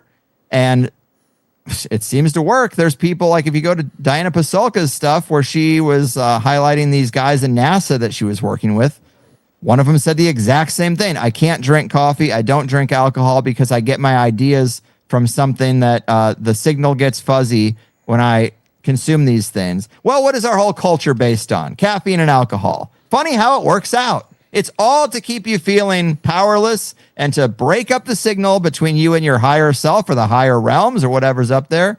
And it's to make your magic broken. But any day we want, we can just switch it on by doing the work and learning about it and starting with meditation and prayer. There's scientific studies that show prayer is real. I'm not even Catholic. I am nothing. There's no word for what I am. I'm a hodgepodge. I'm a hodgepodge. There's no word for it. I could, explain each individual part, but I'm kind of I've never thought of myself, I'm not a magician, but I'm like a chaos religion person. I pull what works. Really, I look at what indigenous cultures outside of manipulated Western society, what the commonalities are amongst them, and I say that's probably it. People separated by thousands of miles with no communication whatsoever often arrive at similar conclusions. Spirits are real. You want to curry favor with the good ones to help protect you from the bad ones. Animals, like animism is a legitimate thing, which is basically that all animals, all things are conscious, and spirits can deliver omens and signs through the animals and plants. Like that kind of stuff. Isn't it interesting that so many cultures came to those conclusions, and then the religious Western powers came and killed them all? Yeah. The first thing they do is kill everybody, make them a new religion, and build them a school to teach them their new history and their new paradigm. That seems to be doing what they're doing to AI, huh? Yeah, the AI thing, I mean, it's going to be a mess. I'm more worried about the ticks in terms of things that are coming, that are happening now. AI, I can avoid. The ticks I worry about that I can't avoid. All the trees on my property are getting cut below the neck. I can't have ticks falling on my head. I'm joking, but I am a little paranoid because they have been trying to make us fear outside to get us to volunteer to come into the cities. Come into the cities. It's going to be good. They want us to volunteer. So they try to tell us that the sun would kill you. But people realized actually the sun is needed. The sun on your skin and the sun in your eyes without sunglasses has serious physiological effects that are helpful. Grounding, forest bathing, these things can cure you from pretty radical transformations from pretty severe autoimmune conditions. So you didn't get me on that one. You know, I'm not afraid of the sun, but I am kind of afraid of these ticks. This alpha Gale syndrome freaks me out. I like my steaks, and the rates are going through the roof. It's concerned. Did you have A.W. Finnegan on? No. The guy who wrote the Sleeper Agent book. You might look into him. I can hook you up. But Please.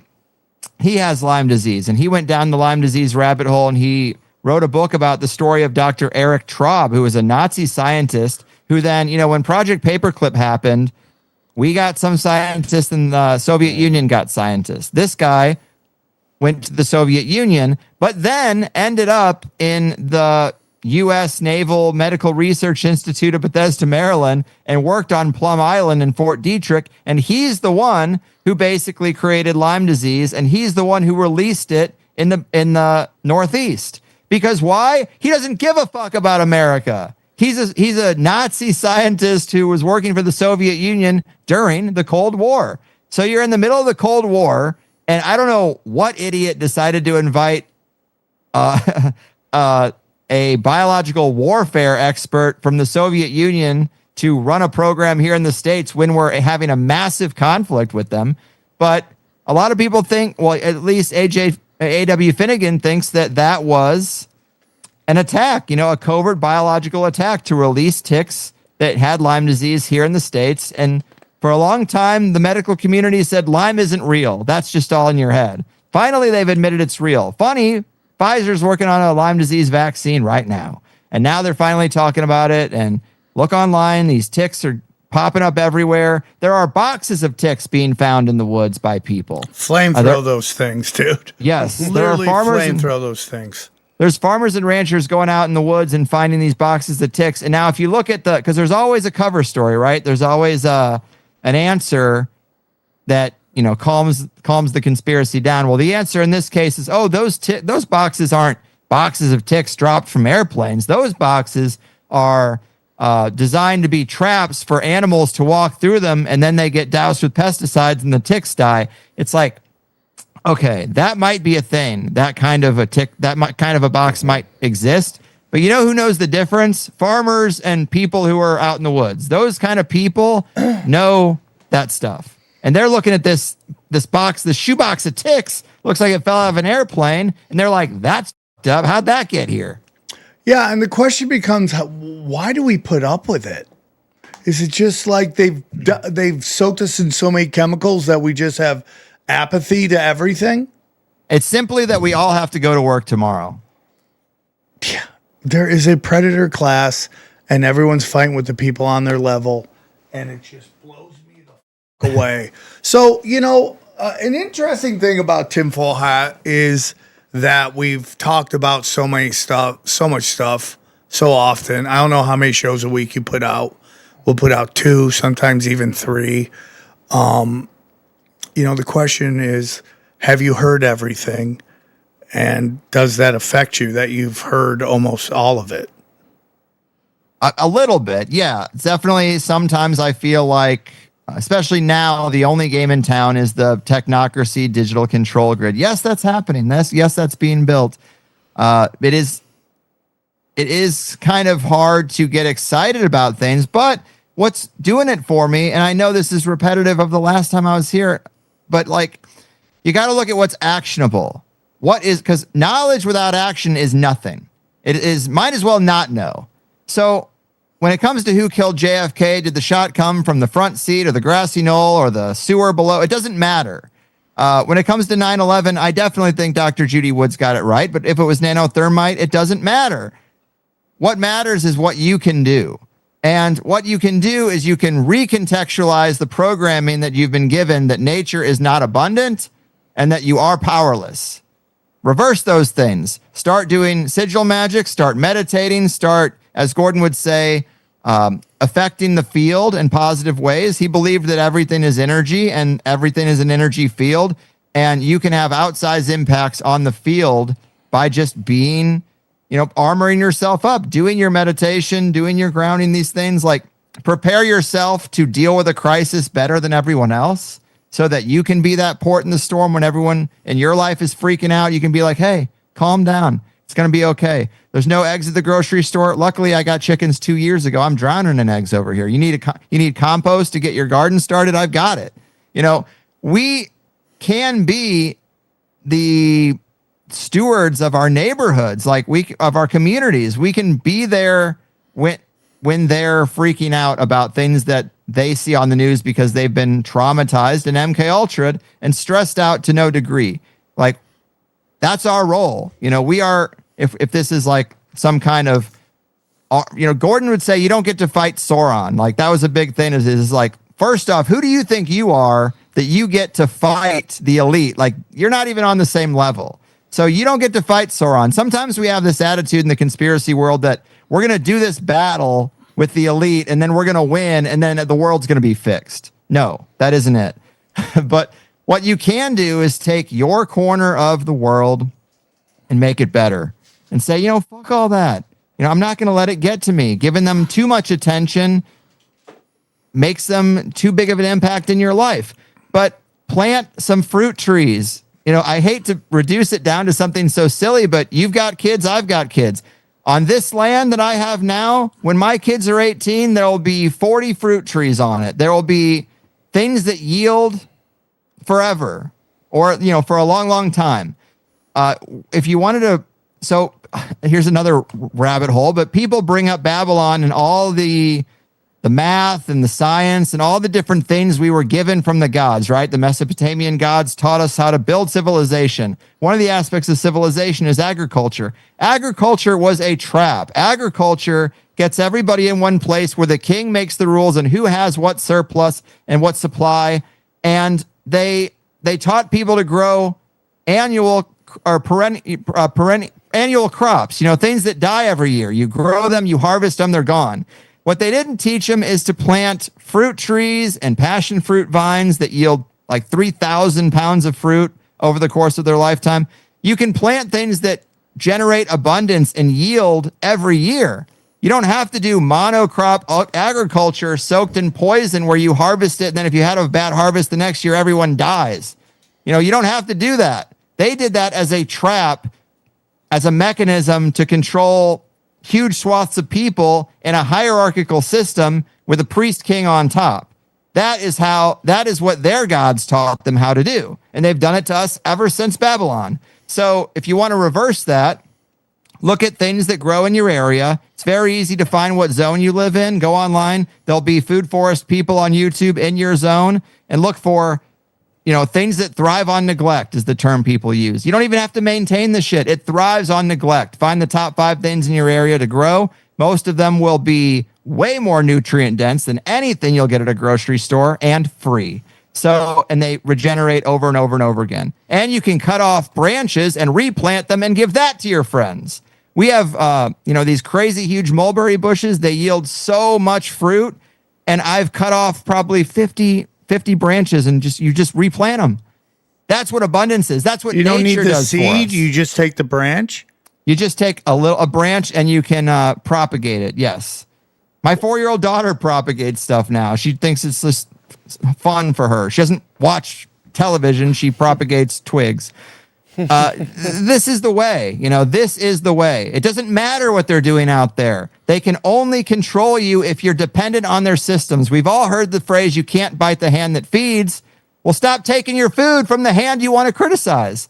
There's a lot of grumbling and rumbling, but if you're suckling at that teat, you're going to get everything they want to give you, the digital ID, the digital currency, and you're going to wait to the very last minute, and you're going to have to opt in because you haven't armored yourself up and secured your own freedom to be able to say no.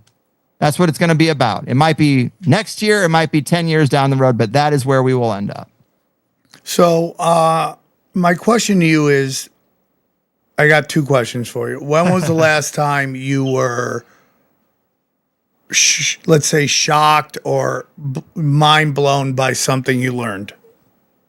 Well, ties into what we're talking about. Probably. So Dr. Heather Lynn, I know you've had her on as well. She is great. Her. She is great. So my last interview with her, she framed these secret societies as the Brotherhoods of Sacred Math. And I thought that was so great because she's basically talking about the spirit communication they had, like I said, they were given these equations, but part of the equation is how to control massive amounts of people by creating bottlenecks and extracting value. And then they take this template and apply it to all kinds of things, taxes, food supplies. You know, they're the middleman who takes the excess. She goes deep into entropy. But so this is one component of it. The other side of it is Bob Greenyer, who is a fusion researcher. If people remember Pons and Fleischmann, they were two scientists who said they cracked cold fusion in the 90s. They had a huge press conference. It was a big thing. And then, of course, the whole system shit on them, said, you did not crack free energy. You're just quacks. One guy died and the other guy retired and never to be seen again. That's how it works. Many people have cracked free energy over the years, and this is what happens. But Bob Greenyer gave a presentation, and I have a screenshot of it, but in his presentation, he said, you know, my dad and my grandfather were both Freemasons. He's like, I'm not. I'm just a free energy researcher. When I was a kid, my dad woke me out of bed and told me to come outside. And he said, look at that part of the sky, and a UFO flew over. And then he put me back in bed. He said another thing that happened is when his grandfather or father, I can't recall, when they died, he got all their Freemasonic regalia. So he has all these medals, these very complex geometric medals. You know, we've seen Freemasonic stuff, the fleur-de-lis symbol, the Jerusalem cross, the double-headed eagle. He's got all these medals. And he looked at these medals for the 33rd degree and the 32nd degree level of Freemasonry, and he said, oh my God, the exact patterns I see in the lab on my free energy work are these patterns on these medals. And it's like, yes, they've always known. They've always known nature is abundant, energy is everywhere, and the only way they can rule us is to make us believe that it's not true. Scarcity. They have to make us think everything is scarce. And it's not.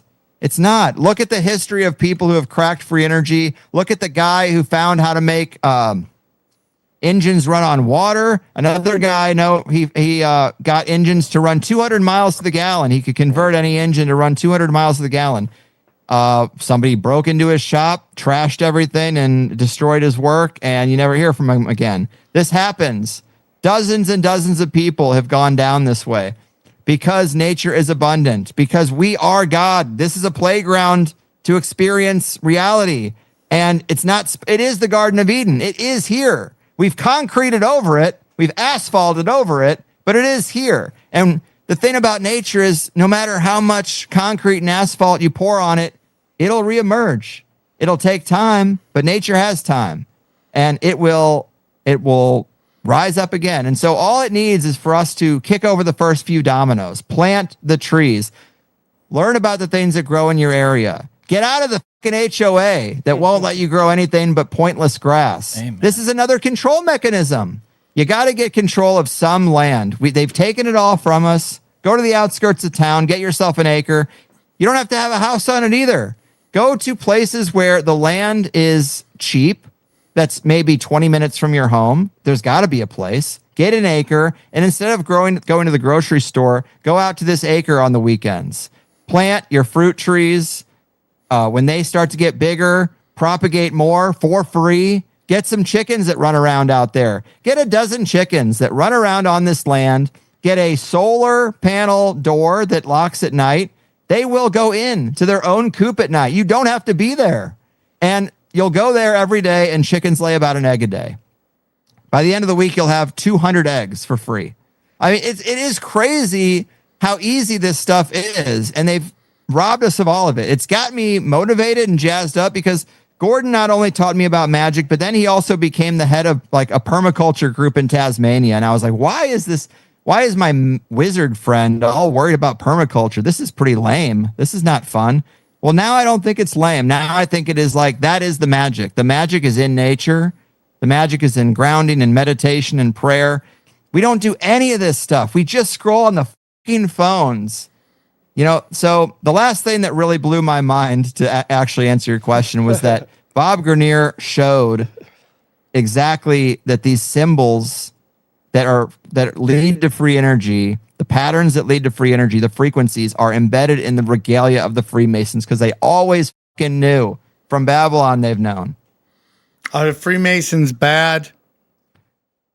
Are some bad? I think every organization has good and bad people in it. Every single one. It has to, by the nature of any organization and the people that join it. I think there's a filtration mechanism where only the worst people get to the top, of course, and it's a drinking club for the rest of them.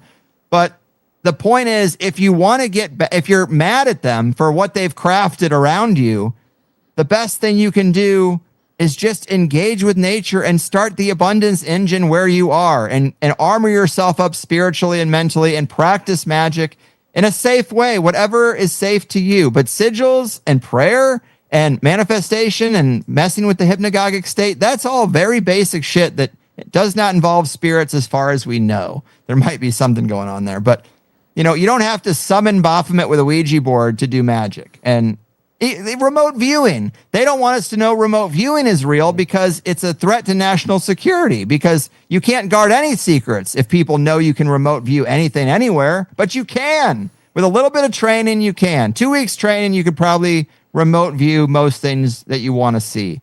That's the secret, is how easy it is and how much work has been done to suppress it all. No if risk. You want to win. Do you think there's risk to that remote viewing? I have heard that there is. I have heard some stories of people remote viewing and then they get caught doing it, and that other remote viewers that work for the bad guys catch them and see them, and then they have problems. But you don't have to remote view Area 51. You can do a lot of other stuff. Really, I think that you should level up your own game to create abundance in your life in one way or another, whether it's money or resources or compost, because people are going to need you. And, the same people in our lives, if we have the strength to do it, the same people in our lives that think we're the crazy conspiracy people, in 10 years down the road, they might be asking you, hey, how do you take care of chickens? How do you make compost? Please help me. Because the writing's on the wall. And do you have chickens? Oh, yeah. Are you happy in Florida, dude? I miss all my friends in California. I miss so much about it. But in terms of what's best for my family, yeah, I fell on the sword. I have no social male camaraderie out here. That's all girls. That sucks. Well, it's just my wife. We don't know anybody. Me and my wife and my kids, that's all I got. And the internet. So my closest friend that I, really vibed with the best is dead. My dad is dead. My mom's 82 years old. She's going to need to be taken care of soon. But what I'm figuring out is that, when I moved here 2 years ago, I didn't know anything. And now I grow.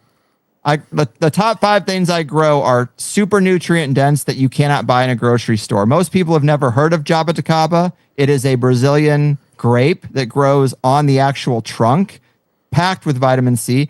Most people, you can't access a Barbados cherry anywhere. I don't know that you can buy a Barbados cherry in any grocery store, but it has more vitamin C than 2 oranges, and we grow that.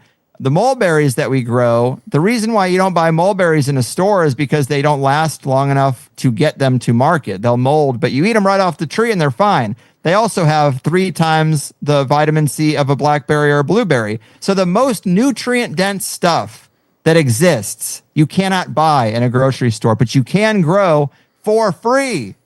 You just need land, and they've worked really hard to make sure that it's hard for many of us to have land.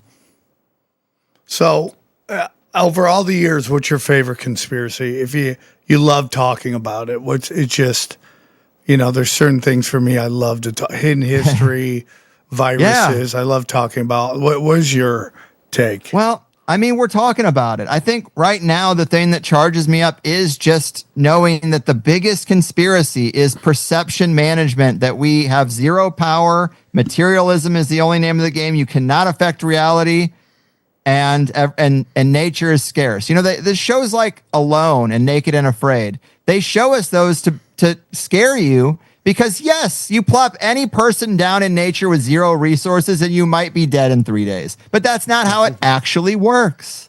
You can cultivate the land. And, the biggest problem is that our grandparents didn't do this for us.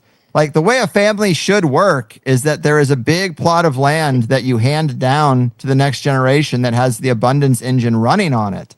And we could do that many times over. So I do get, I mean, you can kind of hear, I get passionate about this now, and I used to think it was quite boring. But going back to the secret societies and all this stuff, all the way back to Babylon, the name of the game has always been, we can only be the kings if people think, if we scare people into thinking they need us. We don't need them. Native Americans, when you look at the stories of the early when the early settlers here, you look at their stories, they said there were so many trees that a squirrel could go from the Mississippi River to the East Coast without touching the ground. They would take their horses and they would try to cross the Hudson River, and their horses were stomping on fish because there were so many fish in the river that they couldn't even cross without killing a bunch of fish. Because the name of the game for the elite is depletion. They want to deplete everything and poison everything so that you can't regenerate it. I mean, obviously, I think you always can because nature's a tough bitch.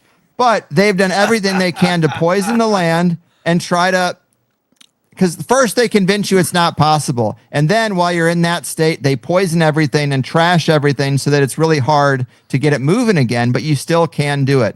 Any soil can be revitalized. Any dead soil can be revitalized really easy by just putting any organic matter on it. Throw your kitchen scraps out. The chickens will eat it, and what the chickens don't eat will go into the ground, and then you plant things in that, and it grows. It's really super simple, but we aren't taught any of it, and that's intentional. They want us on that titty.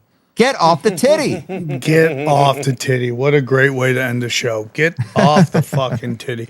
Well, Greg, you are one of the best to do it. You're a great guy.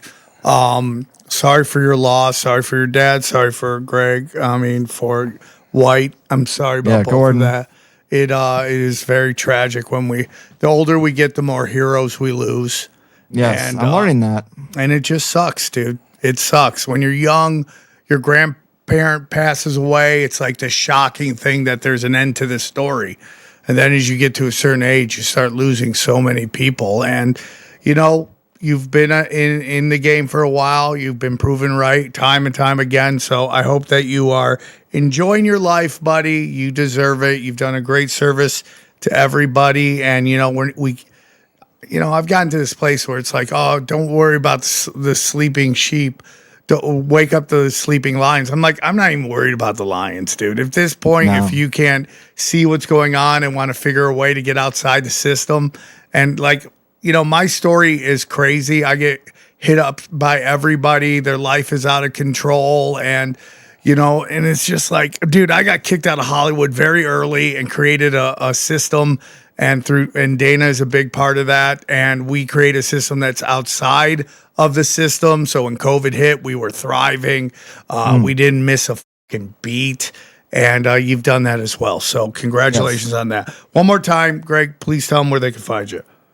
TheHighersideChats.com. And I could use a little boost on the YouTube channel. Watch a few shows there. Maybe you can get me out of the Tombstone algorithm, perhaps. I know it's daunting, but the website's where I like people to go, and anywhere you get your podcast. I mean, the thing about the website is I have it set up as like a Netflix style display where I actually have categories, so it's not just one big RSS list. You can actually find quite a few things. There's a magical toolbox set of shows there. There is a solutions-based set of shows. So you can get into the positive stuff because, yes, it's interesting to know what happened at Sandy Hook and this and that. But, PSYOPs are going to PSYOP, and it really is just another distraction to keep you from actually improving your life and rebuilding the world. That's what we ought to do. And next time you come to Tampa, dude, I'll show you around this place, and you'll see I'm cooking with gas out here, as you say. I would love that. I'm going to be out there for a festival soon, so I'd love to see you, buddy. You are the man. I always don't hang up, but thank you for coming on. I hope you guys enjoyed this. Rest in peace, Gordon White. And let's break down the episode. So, what'd you guys think of Greg Carlwood? Man, I felt for him. You can feel he was sad his homie passed away, Yeah. That sucks, man. It's the worst. Like, I mean, do you have like a backup in case they take you out? Backup. No backup? And it's like, you need a will. I'm like, I'm going to live forever. Johnny, what are we going to do? Oh, we're calling his brother in. His shredded brother. My shred brother who doesn't believe in conspiracy. That's right, yeah. That'll be a great conspiracy show. We're just gonna- I don't know. I don't want to hear this. Well, we're gonna have a big talk with him before. We're gonna be like, okay, you're gonna play a character called Sam Tripoli. Okay. Just put these glasses on, wear this Raiders hat, Wear this fat suit. and I'll give you a script. We'll just prompt him on the screen there. Just move your mouth and we're going to AI you. What we're just gonna put his face in a shadow. You know, the brim of your hat's just gonna come out so far that you can't quite see his face because he looks like you a little bit. And then we'll tell For him. sure. And then we'll convince. He's the genetically superior version of me. You think we can convince people that you're back on like the mask? Because he's gonna have to wear a mask. We have to somehow tell them like, hey, Sam's so concerned about his face. He's worried about Ebola. Yeah, he's now wearing a fucking pussy riot hat. Terrain theory out the door.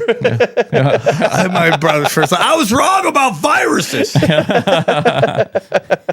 It's wrong. I'm right. They're killing people. I'm glad I survived. Anyways, why is Sam's hands bigger? Anyway, don't worry about it. Sam, you're great at bowling all of a sudden. It's amazing. Wow. Why is that, dude? How come you don't even look at your children? It's very weird. You don't hug them at all and tell them you love them. It's very fucking weird. All your boyfriends have noted the increase in your dick. It's amazing. Wow. Whoa, Johnny just called my brother gay. Bah, bah, bah, bah, bah. Oh boy, he disappeared. That was a breakdown, Greg Carlwood episode. Greg is great. Yes, obviously losing Gordon White is very hard.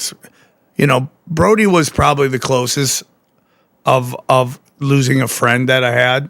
That he was in your life and then he's gone. God, he was funny. And it's really hard. I remember when I found out I came home, I cried. Dana's like, I've never seen you cry before. Dude, you booked it. You left Pollyanna behind. Aww, Polly. Yeah, and I was there, and then the producer was like, did he just leave without his dog? And then you went and handled your shit, and then, obviously we hung out, and it was like, you guys can go watch the episode. We were literally live on the show. It's super sad, dude. Super sad, dude. It's hard to lose a friend. I didn't want to bring up the thing with Greg because there was that woman that was also dabbling in dark magic that passed, and like Greg somehow got caught up in it. I don't know. It's like Liz Cronkite or something like that. I don't know what her name is. I forget what her name is. Will you look up Greg Carlwood Liz and see what comes up? But he had that situation, and she was dabbling in really dark magic, dude. She's like trying to summon spirits. You sure that's the name, Liz? Yeah, I think so. I don't see anything with that. Nothing? No, Liz, in fact. Let me see if I can force it to. It's something about like... Elizabeth? Liz Merritt? Is that something? No. Yeah. Greg Carlwood. Liz Dye? Those are the only names. I can't remember the name. Elizabeth, possibly? Maybe. Is there another thing I can search? Look up Greg Carlwood, woman, and Ouija board. Okay. See if you can look up that.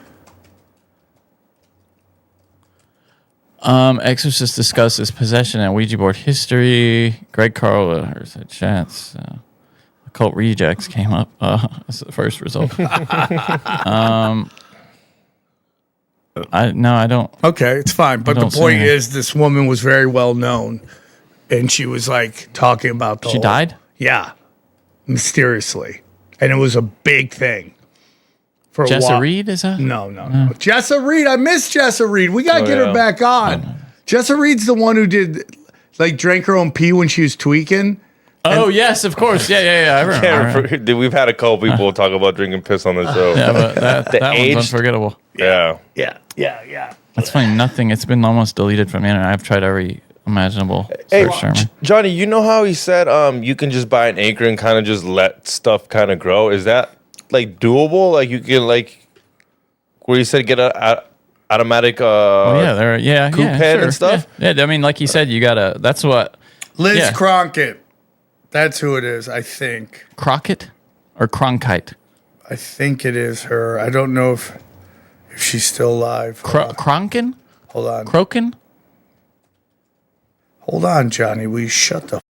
There's someone called Liz Crokin who is alive, apparently. He's an American columnist and conspiracy theorist, according to Wikipedia. Yeah, that's not her. She's still alive. Sorry to Liz Cronkite. I'm trying to figure out. I don't know what her name is. I'm sure we're going to get yelled at in the comments section. Somebody's like, it's In this bitch. But yeah, man, Gordon White was a good dude. He's been on the show. Very smart guy. Very smart guy. Very interesting person. And it sucks when you lose people like that. Really, I mean, like as you get older, the more people you lose. Listen, weird transition, but if you go to samtripoli.com, tonight I'm going to be at tonight and tomorrow, I'm in La Jolla at the world famous comedy store celebrating the 50th anniversary of the comedy store. Albuquerque, New Mexico, 1000th episode of Tinfoil Hat in Austin, June 18th. Then Miami, then Joke World in St. Petersburg for the Joke World Comedy Festival. Then Lawrence, Kansas, Tulsa, Oklahoma, and then November 7th. I'm gonna get those dates up too. I'm gonna be at TrutherCon in Dallas.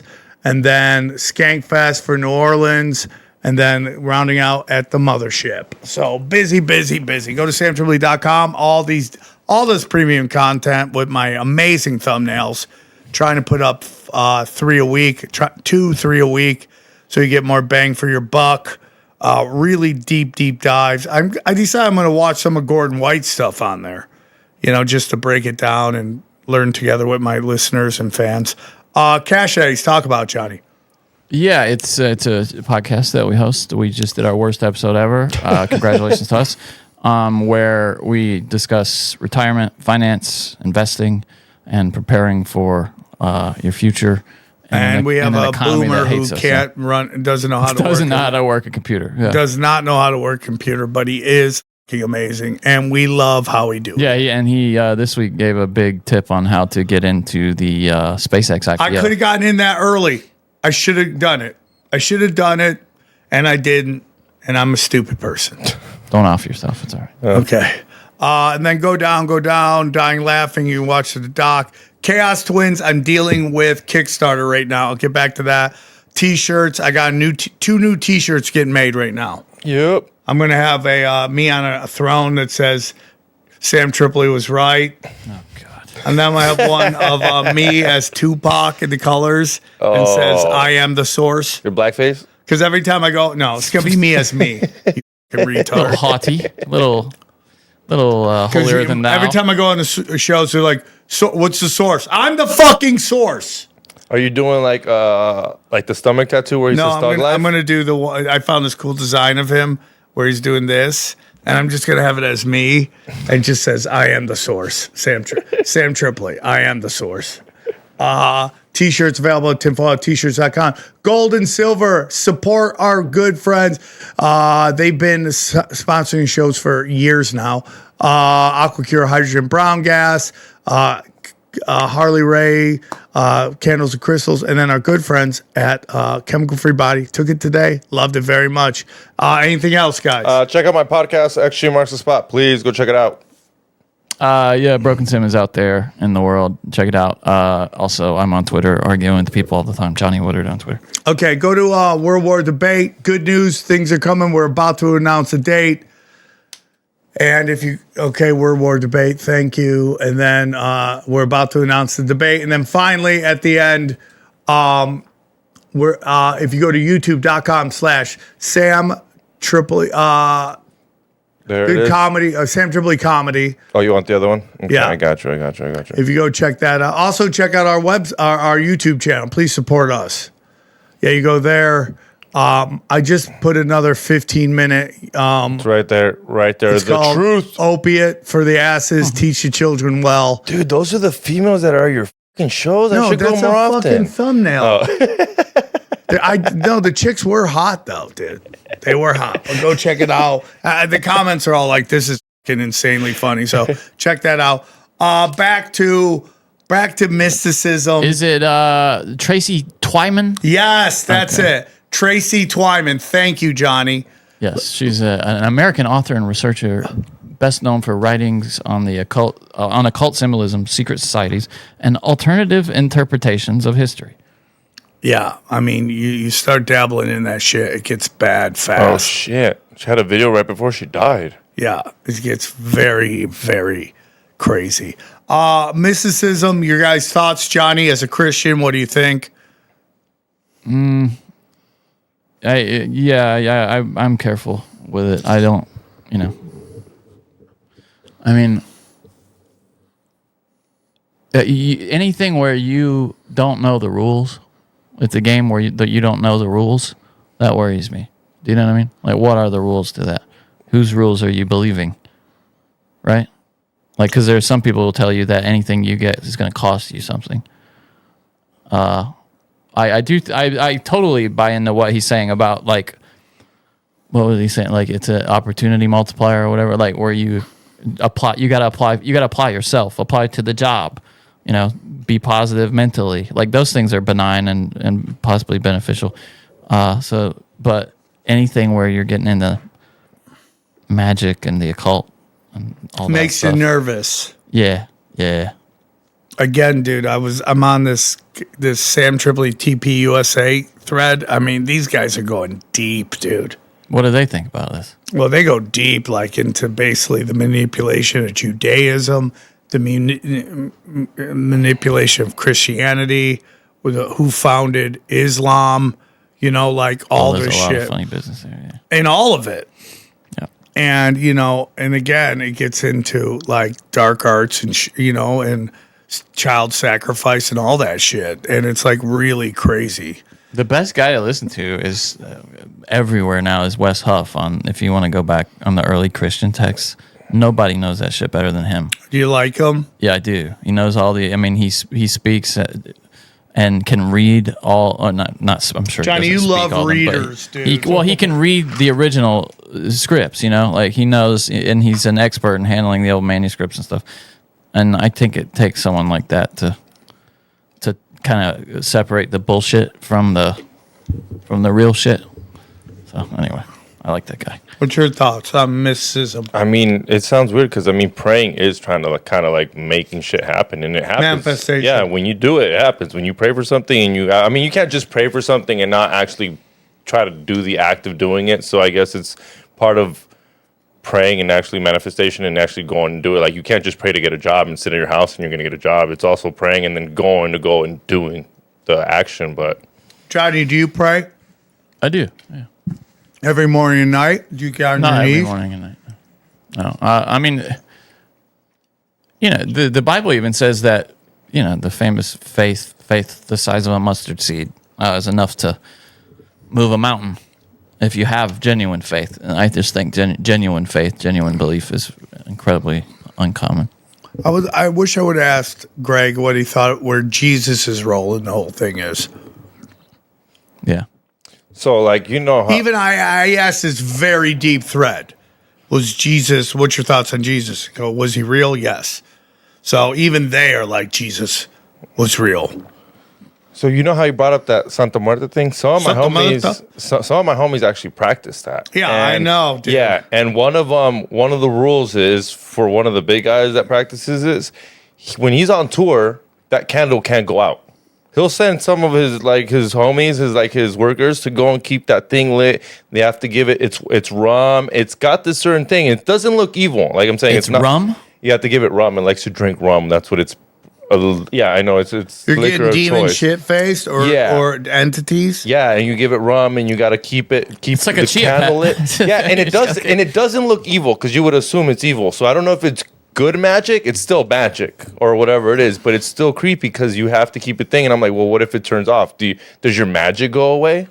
Like, what happens if that candle, for some reason, a big gust of wind comes up and blows it out? Like, what happens to you? They got to relight it. That's why they're there. Yeah, it's just weird to know like that. No, it is weird. And like, listen, I said this a lot to myself when I talk to myself. My brother's like, what are you doing right now? I go, nothing. He goes, are you talking to yourself? I'm like, yeah, I'm your brother. You don't know that yet? I talk to myself more than I talk to anybody. I talk to myself more than I talk to Dana. She's so pissed. You talk to yourself more than you talk to me. That's great. Yeah. You know, but I was thinking about this thing about how, like, you know, it's that energy, Johnny, that we always talk about, right? It's like Elvis energy, you call it Hitler energy. Yeah. And either you got it or you don't. You got it or you don't. And if you don't got it, there's nothing you can do to get it except for one thing, and that's sell your soul. Literally. And there's a comic out there, I'm not going to say the name, but like went to supernova out of nowhere.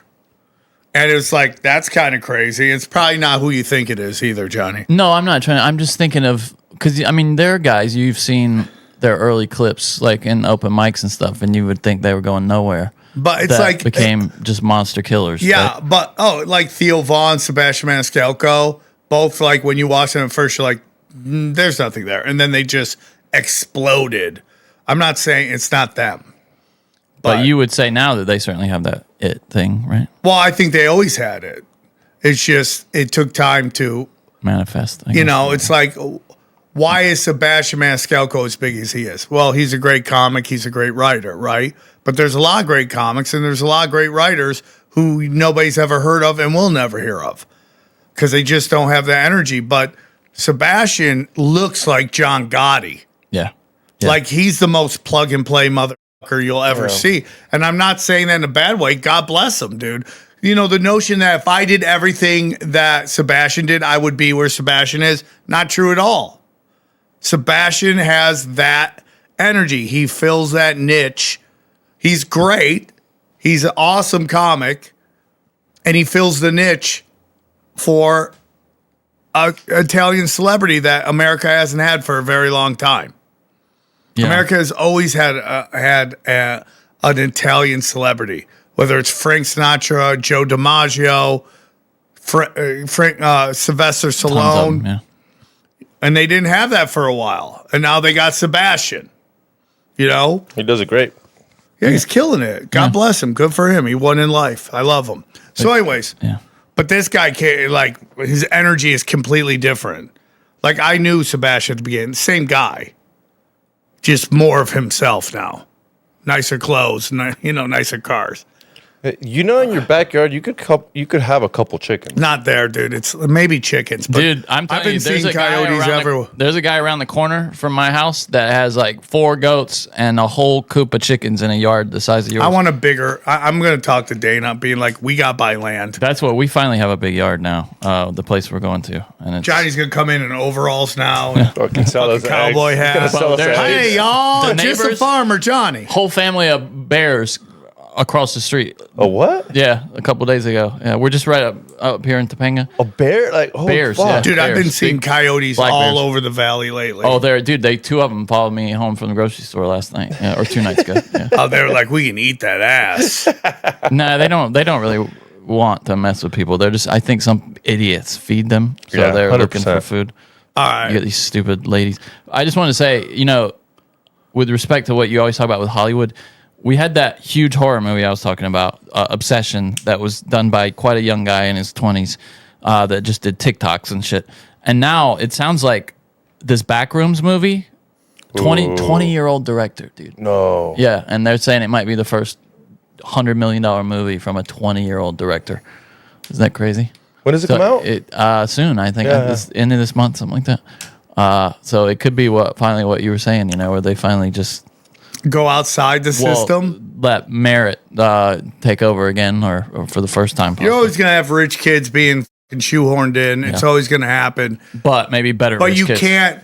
you can't control the spout, right? Like, or the bottleneck. You got to open it up if you want to make money. Yeah. You got to get back to a meritocracy and reach people. You got to. You can't. And again, it's not the money that they're upset about losing. It's what the money means. It's the reach. Yeah, people, money. Right, box Johnny. If a movie does well, that means a lot of people went and watched it. Exactly. That's what they're worried about. Yeah. No, they can't program you. Box office is a proxy for attention. Yes, Johnny. Yes, Johnny. All right, guys, enjoy the highlights. Here's a clip from the latest Broken Sim. He has a special dropping next week. It's called Short Notice. My good friend, Jason Ellis. There he is. Jason Ellis. On the road, too, dude. Gigging. Never stop grinding. Yeah, I'm just copying you, dude. Trying to get there. I don't even know where there is, to be honest with you. Well, good. If I get there, I'll let you know. Let you know. Where are you right now? I'm in Charlotte. Dude, Johnny's old stomping ground. Nice. Is it? Drop Woodard anywhere you want. You'll get 10% off. Yeah, I like it here. Yeah, it's all right, man. It's all right. It's they're trying to get things sorted out there.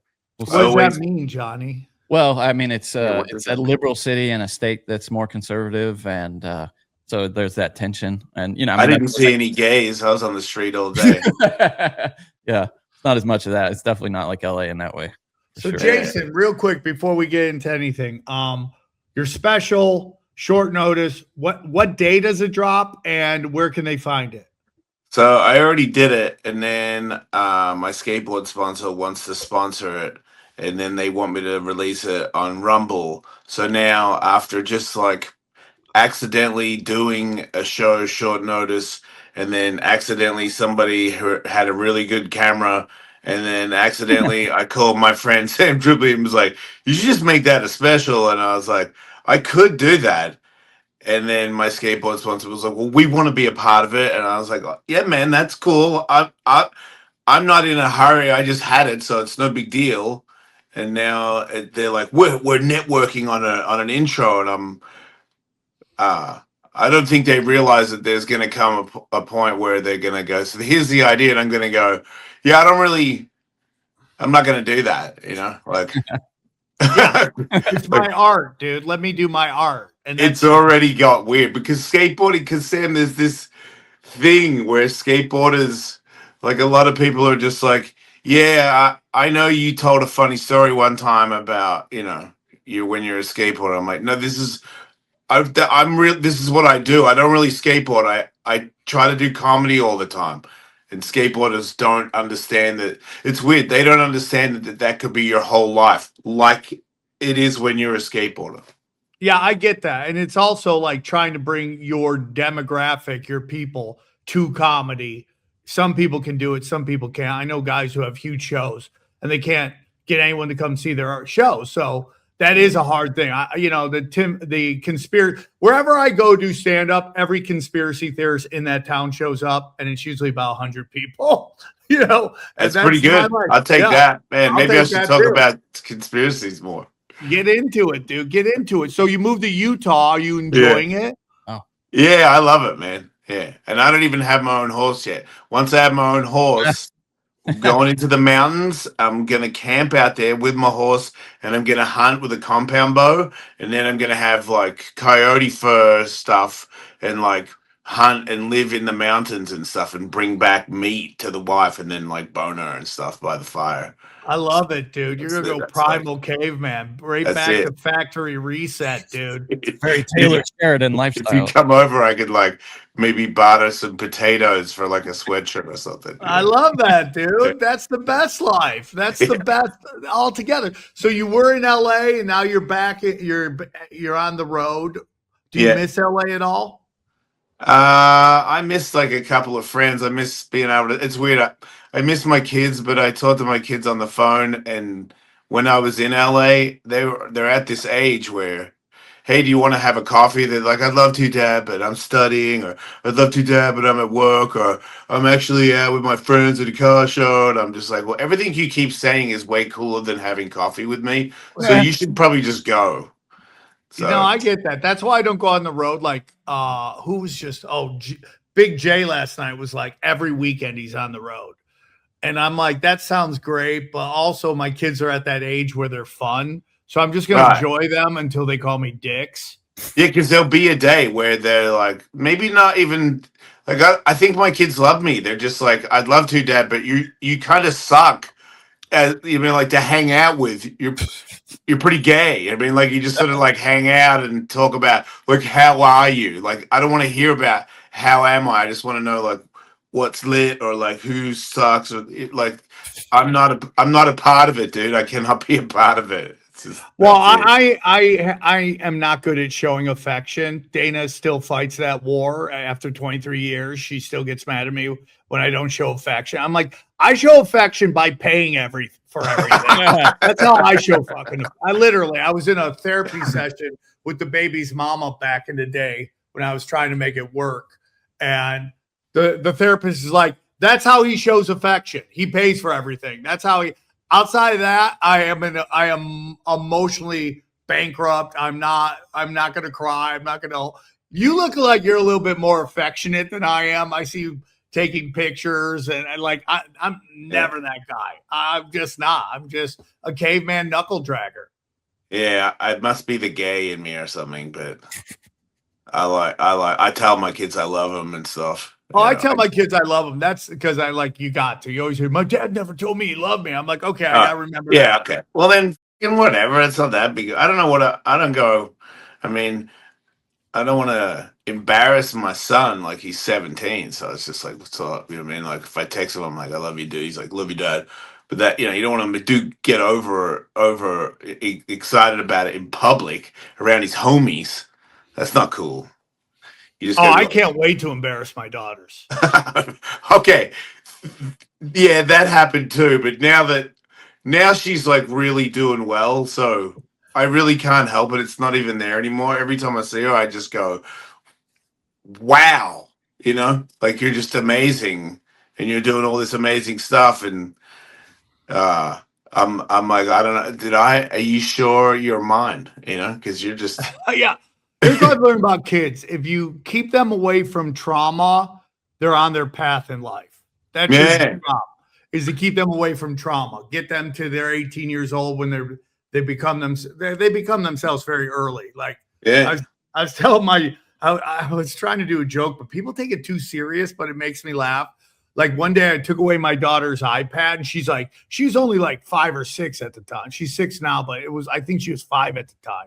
And I took her pad. She goes, "You son of a bitch!" And yeah, that was my reaction. I'm like, "You're lucky. That's the cutest thing I've ever seen in my fucking life." Any other time in history, you get thrown across the room, but you are too cute. Oh, my dad chucked me, man. One time, my dad just grabbed me and threw me across the room.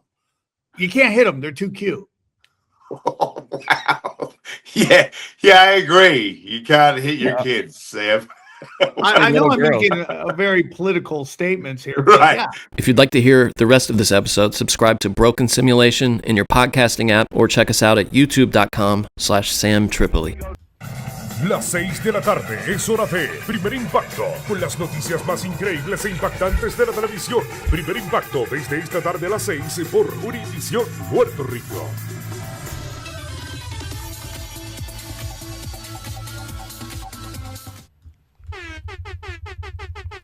What's up? We're motherfucking back, boy.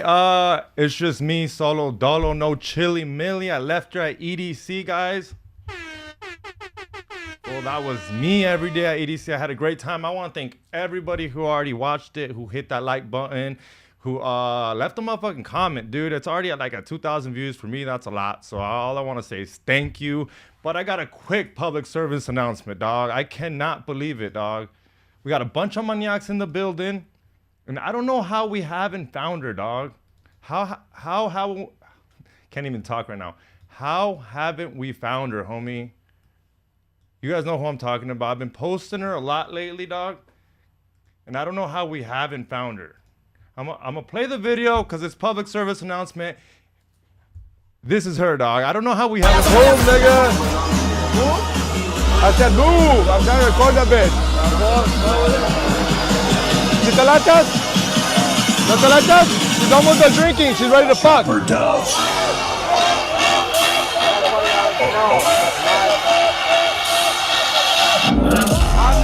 Bro, how haven't we found her, dog? 2,000 people viewed my Instagram clip of her, and we still haven't found her. I just posted a new one. We need to find her, dog. All the homies want her. I should go on my Instagram page and show you guys all the maniacs. But I got a bunch of maniacs, bro. I told my lady too when I posted this shit, I was like, dude, this one's gonna fucking go viral. I know my motherfucking fans. And it kind of went fucking viral. Look, watch. I'm gonna show you guys right now. Let's go to my Instagram. This shit's so hard to use. Watch, check this out, Let's go read the comments on these. Look at all those comments, dog. You can have, some of them don't want her. You can have her. That's the one you put out in the universe. We looking for her, dog. We looking for her. Dog, I don't understand how we haven't fucking found her. Oh, by the way, shout out to our first super chatter. Yes, I'm doing a giveaway today. It's either, you got options. You got 2 options. This thing's not fucking working. You got either 2 options. Either I'm giving away 2 tickets either to Comedy Chaos. Comedy Chaos with Sam Tripoli. He's got a nice, crazy lineup. Let me see. Where's the lineup? I just had it up here.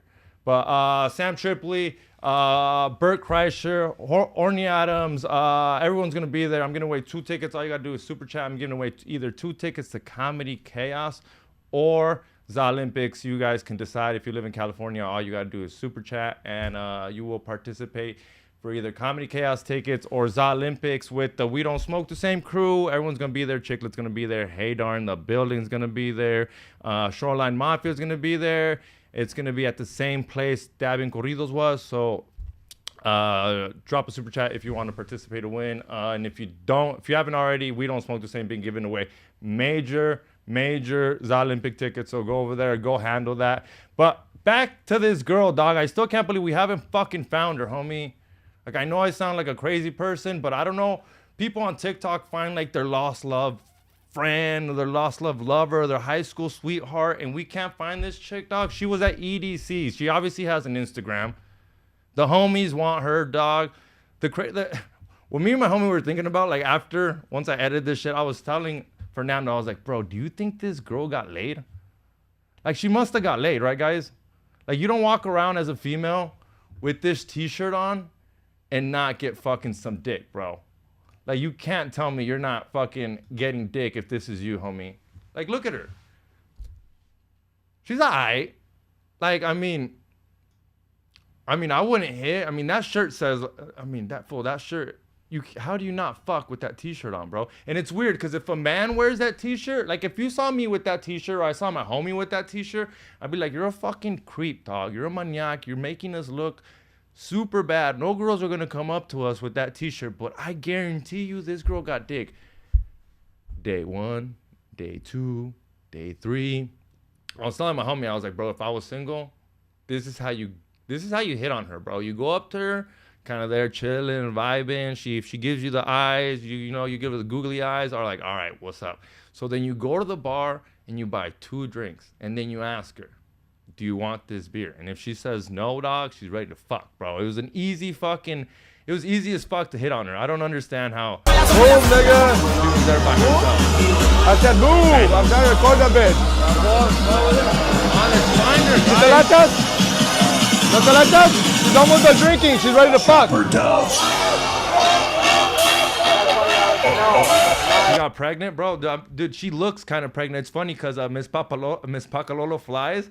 Miss Pacalolo Fly, she was telling me that she's probably a trans, which I don't think so. I mean, it is EDC. There is a possibility of she being a trans, but there's no way, bro. She got the little fupa right there. Yeah, but Miss Pacalolo Flies was like, that shit looks like a man. I don't think so. I mean, but a man would wear this. A tranny man would wear this shit, bro. I ain't gonna lie. My homie Fernando was not about it, dog. He was not about it. I would have bought both of them a drink, even though she don't want to drink anymore, according to her. What's up, Pitch and Pit Podcast? Shout out for the $2. What's good, y'all? Like I said, we're giving away some motherfucking the Olympics tickets. All you gotta do is give me a super chat. I'm either doing the Olympics or I'm doing Comedy Chaos with Sam Tripoli, Bert Kreischer, Orny Adams. It's a packed lineup, so let's get these motherfucking super chats in and let's see who packs at this place out. I might even bring you in the green room if you give me good vibes. We can go hang out with Sam. You can go say what's up. So just super chat away. But dude, I'm back. I'm back on finding this chick, dog. Mostly for the homies, because I am taken. But for the homies, dog. We need to find this chick for the homies, bro. Like, boom, nigga. Homies. We need to find her for the homies. I'm trying to record a bit. She's definitely a torta. That is like, to me, that is like that. I mean, I don't know how Mexican she is, but she's definitely giving me torta vibes. Like, bro.